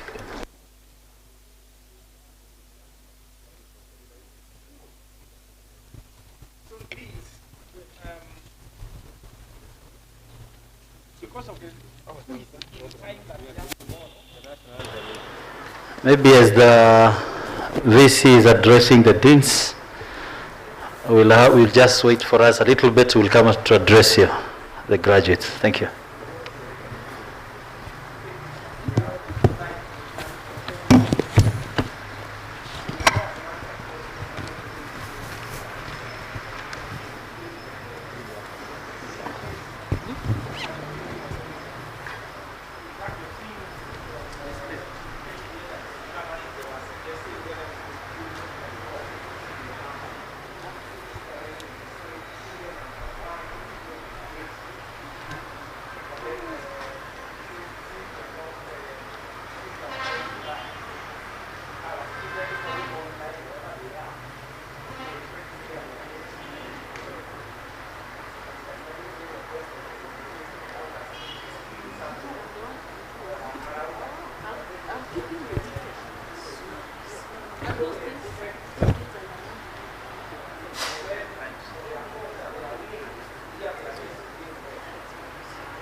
sisi hapa.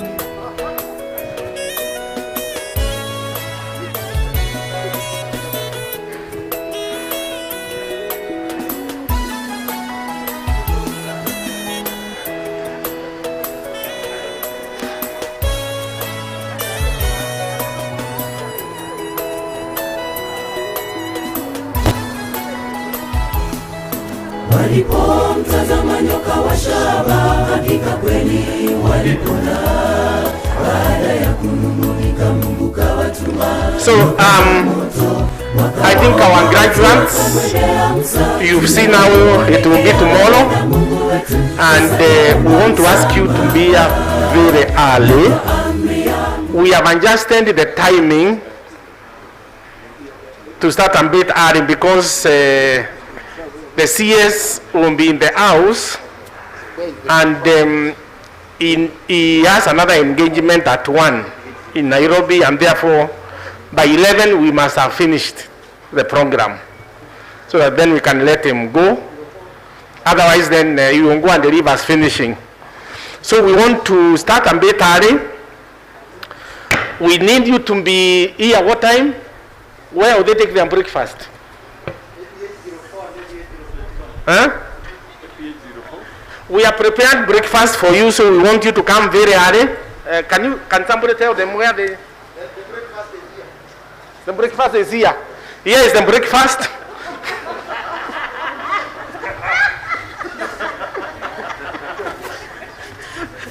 Now who is? Let me do it. Sanitizer, please. Wewe kijana, sioni kama hii kazi utaweza. You better give somebody who is more versatile than you are. Yeah. Okay. Okay, the breakfast will be served at ABH 04 from 6:30 to 6:50. Okay, from 6:30 to 6:55. ABH 04. ABH ni wapi huko? ABH is behind this building, just adjacent to admissions. It's okay. So 6:30 mukue hapo. So you come early. Don't bother taking breakfast at home. Just come, take breakfast, rope so that you form the procession, because we know that the CS will be in the house almost at 7:30, and after that we will not waste the time before we get started. So we will squeeze the program a bit, and therefore we will be starting earlier than you see in the program, and we will be ahead by about 30 minutes. So we need you to be ready, so that then you form your procession, you come in, and then the Chancellor's procession should be able to be coming in by about 7:30 or there, about 7:30, between 7:30 and 8. So let's do that. And I don't think there is much other than for you to be there. You know, we only have you to represent the others. Otherwise, the others then will be following us online. And the ones that we'll be having here are obviously the PhDs, the masters, and the first classes. So the first class honors. So that's what we will be. So you will and the nurses. So you will only be a handful of students who will be here tomorrow. Very, very few. But that will be a good representation of the others. The others will be able to follow us online.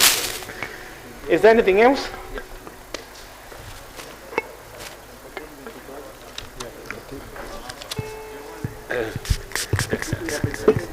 Yes, we have the entertainment, but we want to release it. Yes, this one. So, I think up to where we have reached, you are still graduates, huh? That was only a mock.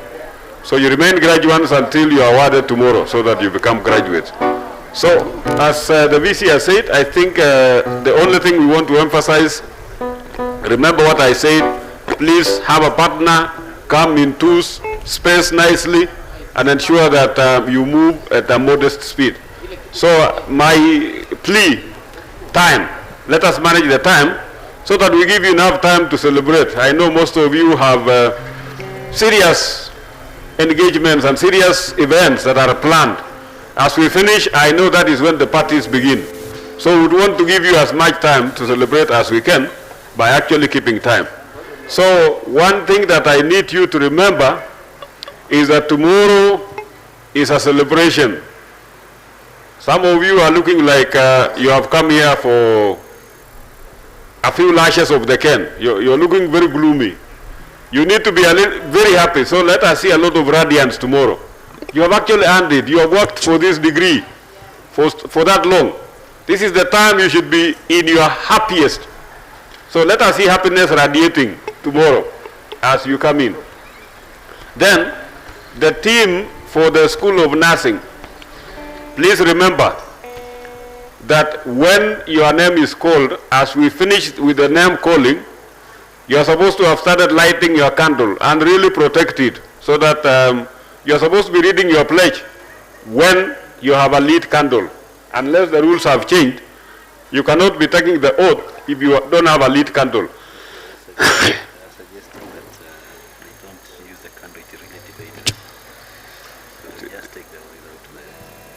We can talk with them. So anyway, we can consult on that one in a short while, in a few minutes, so that we finish. Otherwise, I think with those remarks, I think we can now release you to go and get ready for tomorrow. So you're now free, unless what I was saying.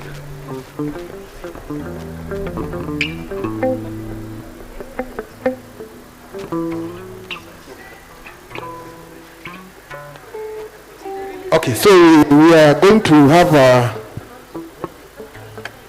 a view of the entertainment. The entertainers, your performing space is just there in front of the Chancellor. So the first item is Mutweri Shem. We are going to run through all of them very quickly. Mutweri Shem. So when you are called, you come in immediately. Some of you will be performing at the prelude, and few who we shall agree will be on the interlude. Go on, Mutweri and Dennis. Thank you.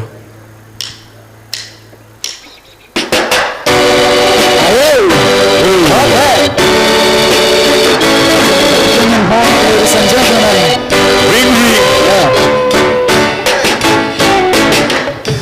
ring, belly lily ya tene, ring big, usiache kung'ang'ana wewe, for big opportunities out there, zinakungoja wewe, ring ring, belly lily ya tene, ring big, usiache kung'ang'ana wewe, for big opportunities out there, zinakungoja wewe. Hongera sana kwa juhudi ulizoweka nani, umepambana kwa vyote juu chini, nakatana nifike pia hapa nilipo.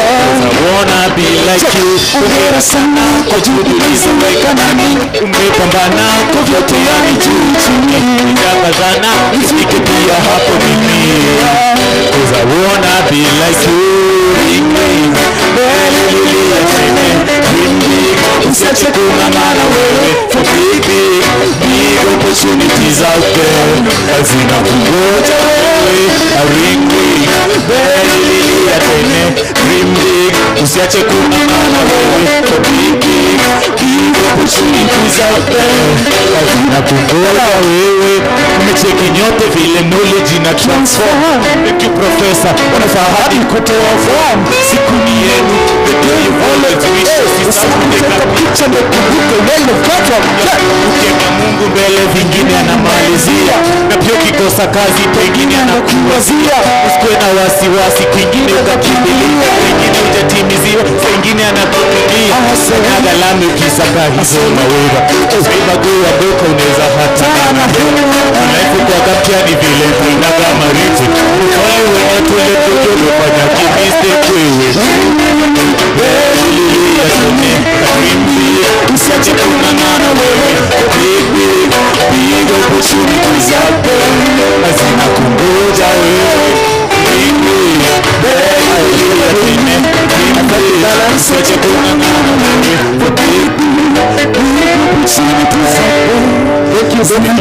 mmoja wewe. The next is Vivian Shepnetich with a verse. We had no light, you did it right. Education at a cost, the poor had lost. In pain, we had no gain. No harmony but agony. No fame but shame. We, the genuine seed, were a world wield. Embu, you promised. Embu, you never missed. Embu, you walk the talk. We germinate to a new seed, like a new tree. You took the right measure, you we salute. In education we shoot, ignorance we mute. We the young, you gave hope for tomorrow, an example for the world to follow. Embu, you promised. Embu, you never missed. Embu, you walk the talk. Congratulations, you did it. Graduation, we have it. Asante, usijali. Aya, asante sana. Utaenda kumalizia hiyo riaso. Aya. Grasa aware with a song. Very quickly.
It's a graduation.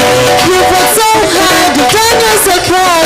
Bidi hulipoikitia bidii. Now you can be what you wanted to be. Congratulations, it's a graduation. You worked so hard, you done yourself proud. Bidi hulipoikitia bidii. Now you become what you wanted to be. Leo ni siku yako wewe kuipokea shahada, na hivi sasa mshindi wewe. Tena ni siku yako wewe, nyota yako kuangaza, na hivi sasa mshindi wewe. Mbuyuni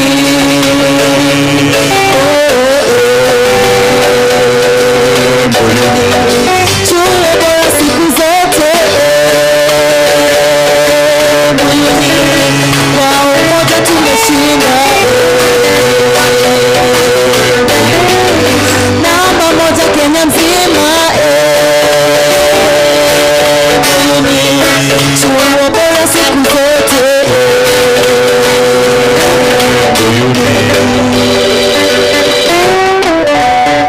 Leo ni siku yako wewe kuipokea shahada, na hivi sasa mshindi wewe.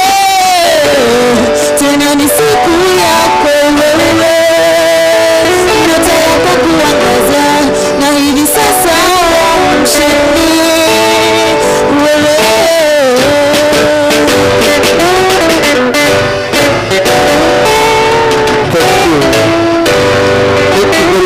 Grasa, chama cha Kiswahili cha chuo kikuu cha Embu. Mungekuwa tayari sasa, mngekuwa mmeanza. Hatuna muda mwingi. Tafadhali nini?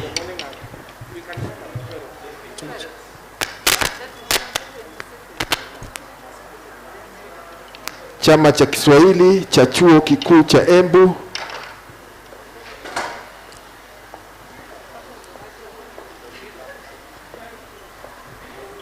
Chama cha Kiswahili na miaka 4 iliyopita Embu mlitua masomo mkayapata, malo muhimu mkayajua. Embu nimewezesha, maarifa mumepewa. Mambo mengi mepitia, ila yote mkashinda. Magumu livumilia, sasa nyinyi ni washindi. Embu nimewezesha, sasa nyinyi ni washindi. Sasa nje mnaenda kulijenga taifa. Mungu wetu awe nanyi, mfaulu maishani. Embu nimewezesha, mfaulu maishani. Embu ni chuo bora, Kenya yote chaongoza. Huduma zake bora, chakie twaeleza. Embu ni chuo bora, huduma zake bora. Taaluma itowazo, ama kweli za faidi. Pia yake mafunzo, ilizidisha ujuzi. Embu ni chuo bora, taaluma zake bora. Embu ni twajivunia, chuo chetu kweli bora. Daima twafurahia, chuo chetu kweli bora. Embu ni chuo bora, daima twajivunia. Asante. Asante sana chama cha Kiswahili. Kwa wale ambao wamemaliza kucheza, msiondoke kwa sababu lazima tutaelezea mikakati kesho. Next item is Terry Nyambura with a short narrative. Safari yoyo kwenda Samburu, safari yoyo kwenda Samburu. That was the beautiful song that we sang from Samburu to Mararal. Before getting on board the chartered matatu. Okay. Safari yoyo kwenda Samburu, safari yoyo kwenda Samburu. That was the beautiful song that we sang from Samburu to Mararal. Before getting on board the chartered matatu. Safari yoyo kwenda Samburu, safari yoyo kwenda Samburu. That was the beautiful song that we sang from Samburu to Mararal. Before getting on board the chartered matatu straight to the slopes of the great Mount Kenya, where lies the great shining star of education. Adama, the beautiful melodious sound that my father used to call unto our beautiful camel. We climbed and soon we were on our way.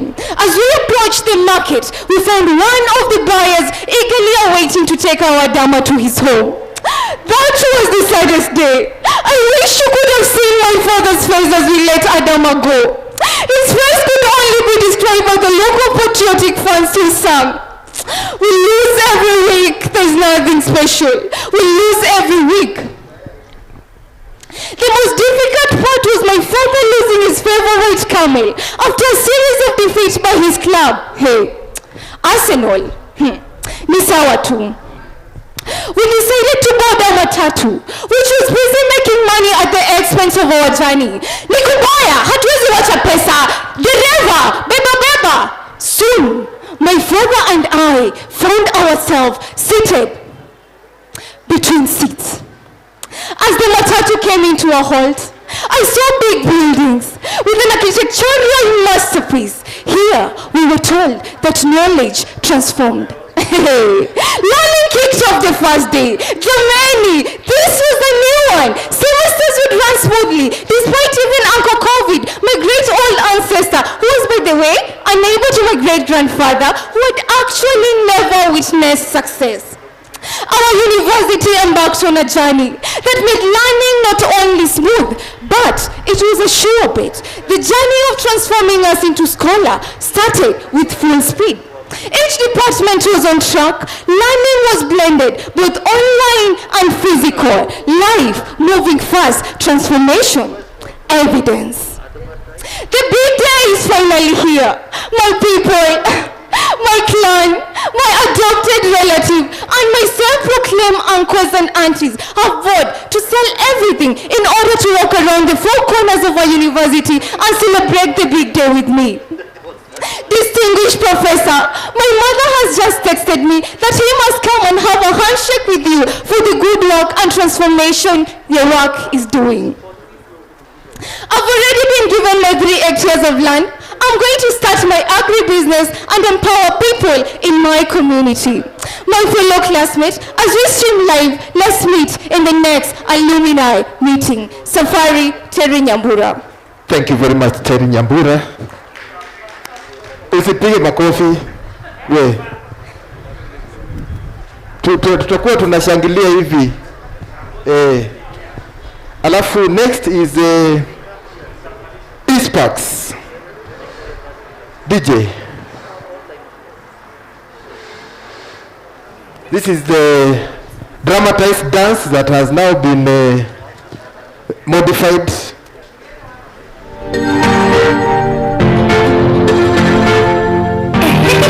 It's gentle.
It's me do it, my name is dance.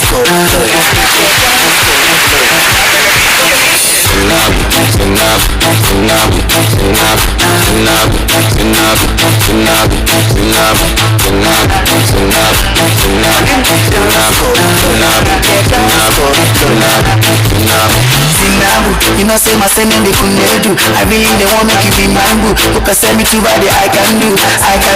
Zinabu. You know say my send in the kunedu. I really they want make you be mine boo. Look I send me to body I can do. Zinabu. Zinabu. Zinabu. Zinabu. Zinabu.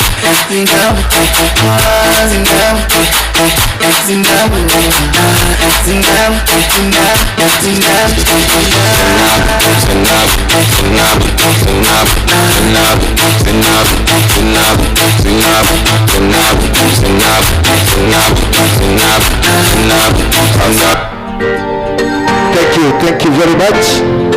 I hope you have a costume. Mko na costume?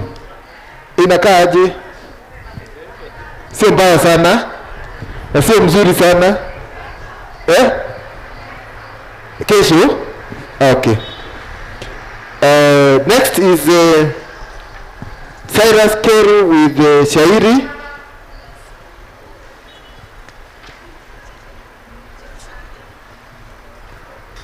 tumia kipaza sauti. Mpea jisikie.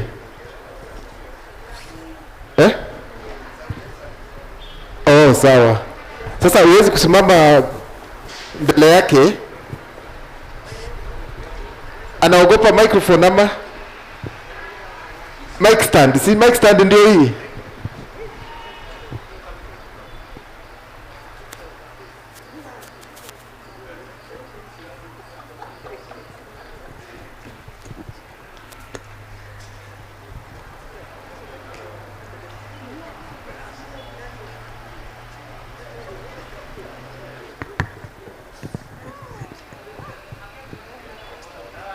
Next, akuwa anajitayarisha Alex Mongare. Saluti na Kero Cyrus. Matetele mdomoni, salamuni na wapeni, mniacheni sifuni, wahitimu wa Embuni, walo hapa ukumbini, na walo mtandaoni, saluti kwenu twapiga, juhudi zenu meona.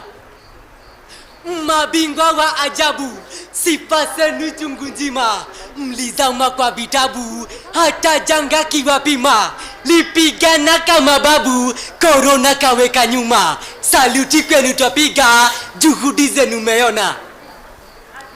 Wahadhiri wa Embuni, Kenya nzima wasifika, pasi shaka na amini, mewapika kapikika, najua mmewapeni, nguzo zilo hitajika, saluti kwenu twapiga, juhudi zenu meona.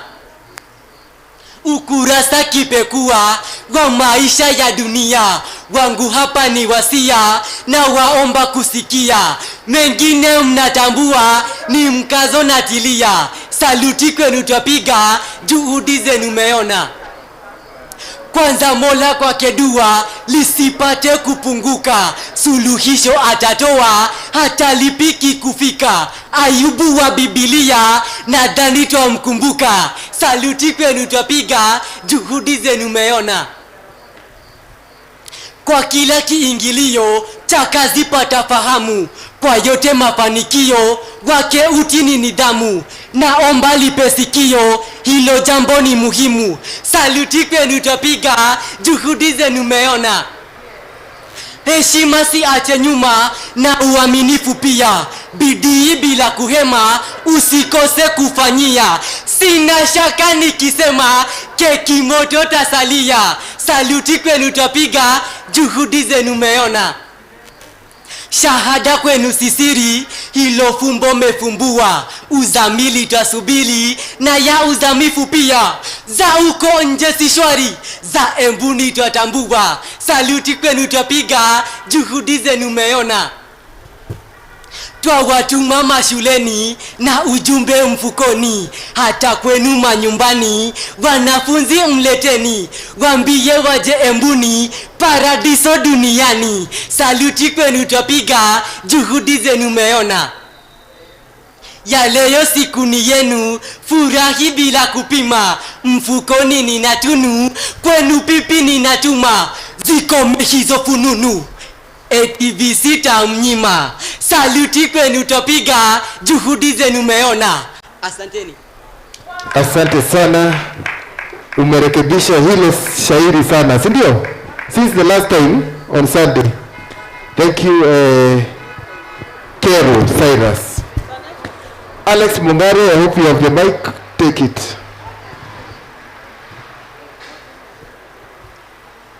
Ujambo popote ulipo na karibu kwa habari za sasa. Jina langu ni Alex Mongare.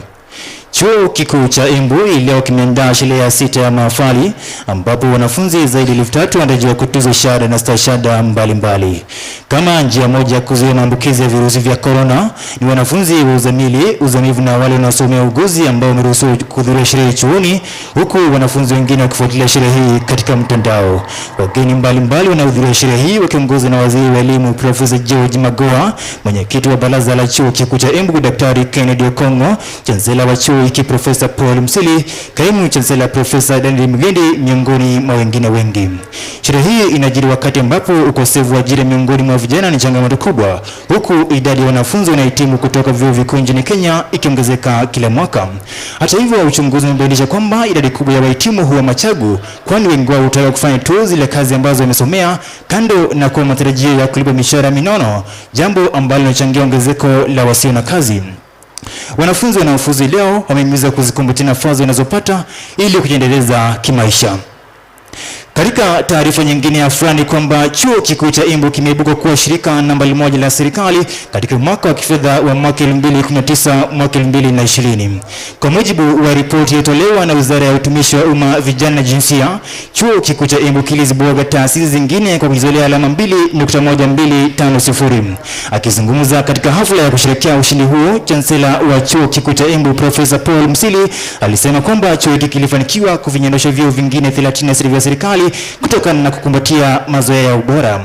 Kwa upande wake, kaimu chancellor Profesa Daniel Mugendi, ushirikiano wa karibu na bidii miongoni mwa washikadau wa jamii ya chuo kikuu cha Embu ndio ulichongea matokeo hayo. Kwa hakika ni taarifa ya kutia moyo kuona kwamba nyota ya chuo kikuu cha Embu inazidi kung'aa siku baada ya nyingine. Kutoka hapa University of Embu Media, tunatuma pongezi zetu kwa chuo kikuu cha Embu kwa kuzidi kupeperusha bendera yetu. Kwa kawaida wanafunzi wa mwaka wa kwanza ama ukipenda mafresha wanapochimba chuoni huwa hawajui jinsi mambo yanafanyika chuoni, na hivyo basi wao huelekezwa. Mara nyingi wengi hufanya mambo ya ajabu ajabu kutokana na ile furaha ya kujiunga na chuo kikuu ama kwa kujua jinsi ya kufanya mambo hayo.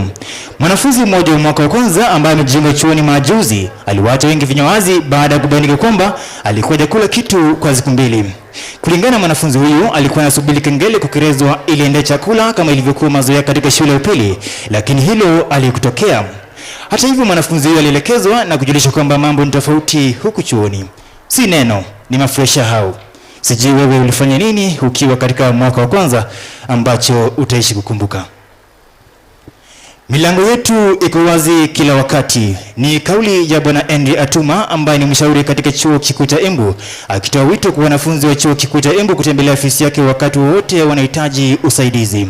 Wito huu unajiri wakati ambapo imebainika kwamba Wakenya wengi wana matatizo ya afya ya akili, yani mental health problems, jambo ambalo limechangia katika ongezeko la watu kukitoa uhai nchini Kenya.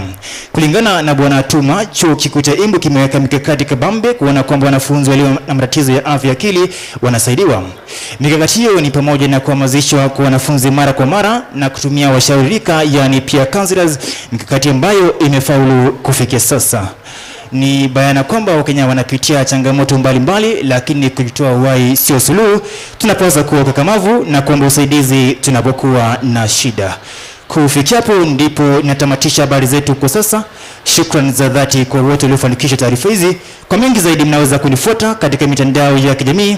Ukurasa wa Facebook ni Alex Mungare, Twitter ni Alex Mungare na YouTube ni Sema na Alex Mungare. Hadi wakati mwingine inshallah. Asante Alex. Dr. Zipi anasema uache kutumia makaratasi, atakuletea tablet. So mtumie soft copy. Sawa? Fanya hivi, hiyo ndio makofi. Sawa? Lakini utafupisha kidogo kwa sababu hiyo ni ndefu sana. Tutajua. Last item is skit by Drama Club and Eastparks collabo.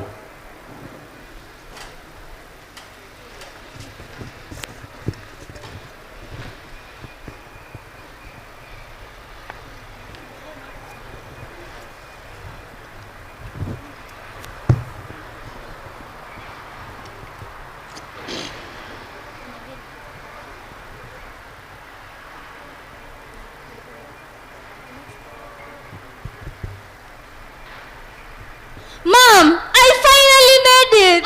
Jamani mwanangu, na hizi mashida zote. Kweli Mungu ni wa maajabu. We had almost lost hope. Congratulations my son, you finally made it. I told you mom, I could make it. I am so proud of you, the true son of your mother. So mom, what plans do you have for me? Plans? I'm going to further my studies. Actually, I'm going to fly abroad and secure myself a job. Why? Here in Kenya, looking for a job is like a job by itself. But it's easy. Our government, through the Public Service Commission, has an internship program. Whereby fresh graduates are posted to government institutions for internship programs. And this increases their chances of getting employed. I think I'll reconsider my choice. By the way, Mom, sijakuambia, I'm not the only one celebrating. My university has been ranked #1, the best state corporation. Wow, that is so amazing. Na university yenyu inafanya kazi. You know, Mom, the graduation will be virtual. Wow! After graduating, I'll take you out, my son. As the class of 2021, we are going to celebrate in style. And you know what, my daughter? The best investment is education. Yes, Mom, the best investment is education. That's why mimi nilisema my only daughter must get educated. My son, I would really want you to further your studies. In microbiology? Yes, son. Why? This is because there are so many viruses coming up. Yes, I would really like to be a problem solver. And you know what? The government has heavily invested on research. Yes, the lecturers told us, as researchers, they are researching on new vaccines. To help cure the general population, that's fantastic. I know what I'm going to do. What? I'm going to enroll for the ICT program provided by the Ministry of Information and Technology. And what is it all about? Aha! You haven't heard about it. It concerns about the government providing a platform to the talented youth to showcase their talents. On ICT, and it's open for everybody. That's interesting. As for me, the University of Embu is the best place, best thing, and the best institution. I can't believe you are through this. And the beauty of it all, Mom, my university is geared towards enabling our country to achieve its Vision 2030. Vision 2030? Yes, Vision 2030, including the presidential Big Four agenda. You know what, my daughter? Twende tukae chini to watch, and I really hope utasomwa. Mbona unanishuku? Unajua nyinyi watoto wa siku hizi, nyinyi ni moto ya kuotea mbali. My son, Abu, let's hurry up. I don't want us to be left behind. And you said they're streaming it live? Exactly. The graduation will be on TV, KTN Home, Ovoro TV, live on Facebook and YouTube. Guys, let's hurry up before the event kicks off. Tunaenda kuochia wapi? Tuende tuochie Kangaru ama Kalviga. Hebu sikia huyu. Kangaru. Hadi G-Town. G-Town. Unajua G-Town kwanza wewe. Fanyeni hivi. Twende pale ABH. Kuna wifi strong. Thank you very much. That brings us to the end of the entertainment session. So you will be briefed on by the convener of the entertainment subcommittee, the ones that are going to be on the main program and the ones to be on the prelude. Your breakfast will be served behind here at the cafeteria. Viola from what time? 6:30 a.m. So please be punctual. And those who are doing group items, please come with costumes that are decent and that match. The other thing about entertainment is that do not add anything that you have come up with that you have not performed here. So kama shairi lako lina beti 3, usiongeze beti la 4. Sawa. We shall start the prelude entertainment from 7:30 a.m. and we'll be live on Ovoro TV from that time, on Facebook, on YouTube, and we'll be live on KTN from 9 a.m. So please make sure you come early so that if you don't come on time, then we skip your slot on the prelude or on the main program. Make sure you have your masks on all the time, even as you perform, and you'll be okay. Thank you. I don't have anything else to say unless there's something to add from the DVCARE. I guess we have come to the end of this rehearsal.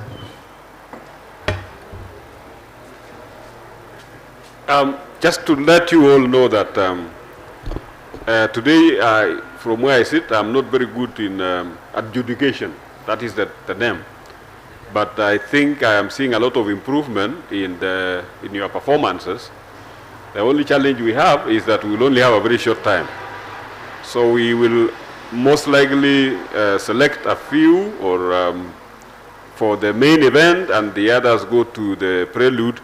Again, depending on how much time we will have for the two, we will, of course, we'll try to hear from everyone, but just in case we don't reach you, it is not because we do not like your performance, it is because the time did not give us the opportunity to enjoy your performance, and we will find another opportunity in the coming days to actually listen to you and to give you an opportunity to actually entertain us. So as you have been told, please be punctual so that we will organize ourselves and ensure that we are ready to start. Otherwise, I know you still want to polish one or two areas.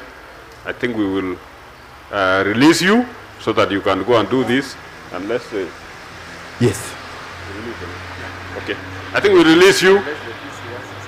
Yes, unless the VC would like to tell you something. From my side, I think I want to say, please continue. I'm sure when you are performing, you may have seen one or two areas that you can improve on. So there's still an opportunity to do so. I don't know, VC, if you have something to tell the team, so as we release them, you can use that mic.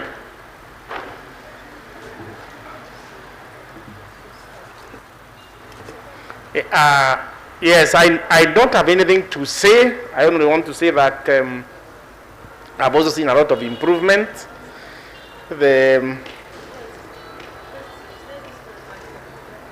What you want to present to us tomorrow has come out now very well. And as the DBC has said, I hope we will have time to listen to all of them, but as you've had time, we will even be a big constraint. But we will try to, as much as possible, to accommodate everybody, so we will do our best. Otherwise, thank you very much. We will see you tomorrow. Please don't be late. Come early so that you take breakfast, and then you are here.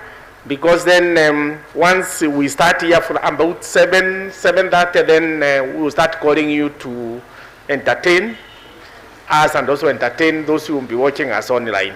So thank you very much. See you tomorrow. God bless you. Thank you. Thank you very much, VC. Before you go, we shall have a closing prayer. Tomorrow we shall be running the program with Dr. Zippy. So you will see what we have rehearsed as well. Thank you. Let us arise for the closing prayer, please. Gracious Lord, this evening we are so humbled before you. We reverence you and we lift your name on high for favoring us. You've given us a good moment to recap on what we are going to do tomorrow.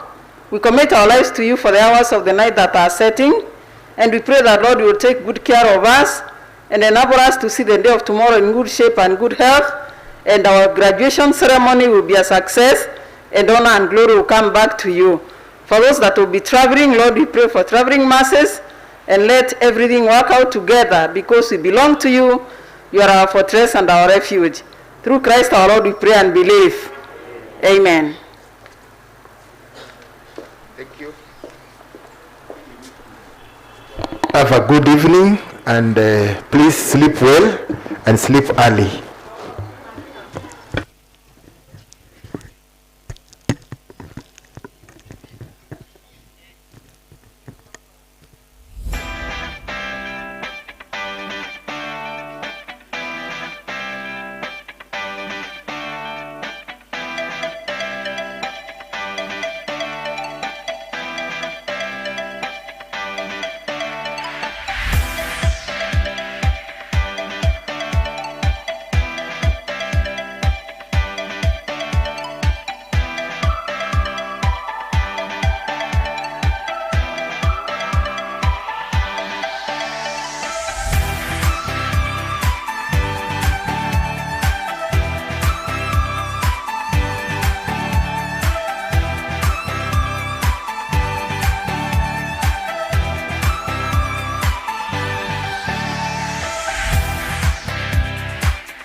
walipomtazama nyoka wa shamba walipona.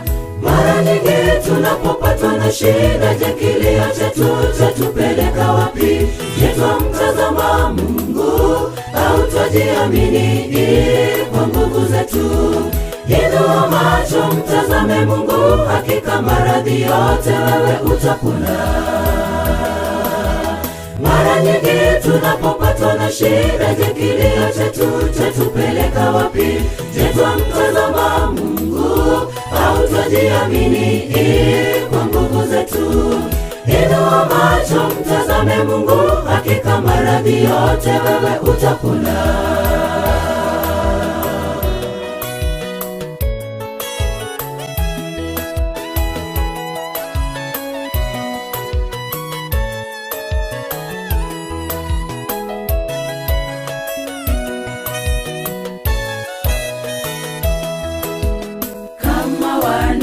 Israeli wengi wetu wamechoka na kukata tamaa. Inua macho mwite Yesu, atakuinua toka dhambini na kukuweka katika nchi ya ahadi. Ni yeye tu tunafaa kumtegemea, ni yeye tu tunafaa kumtegemea. Wengi wetu wamechoka na kukata tamaa. Inua macho mwite Yesu, atakuinua toka dhambini na kukuweka katika nchi ya ahadi. Ni yeye tu.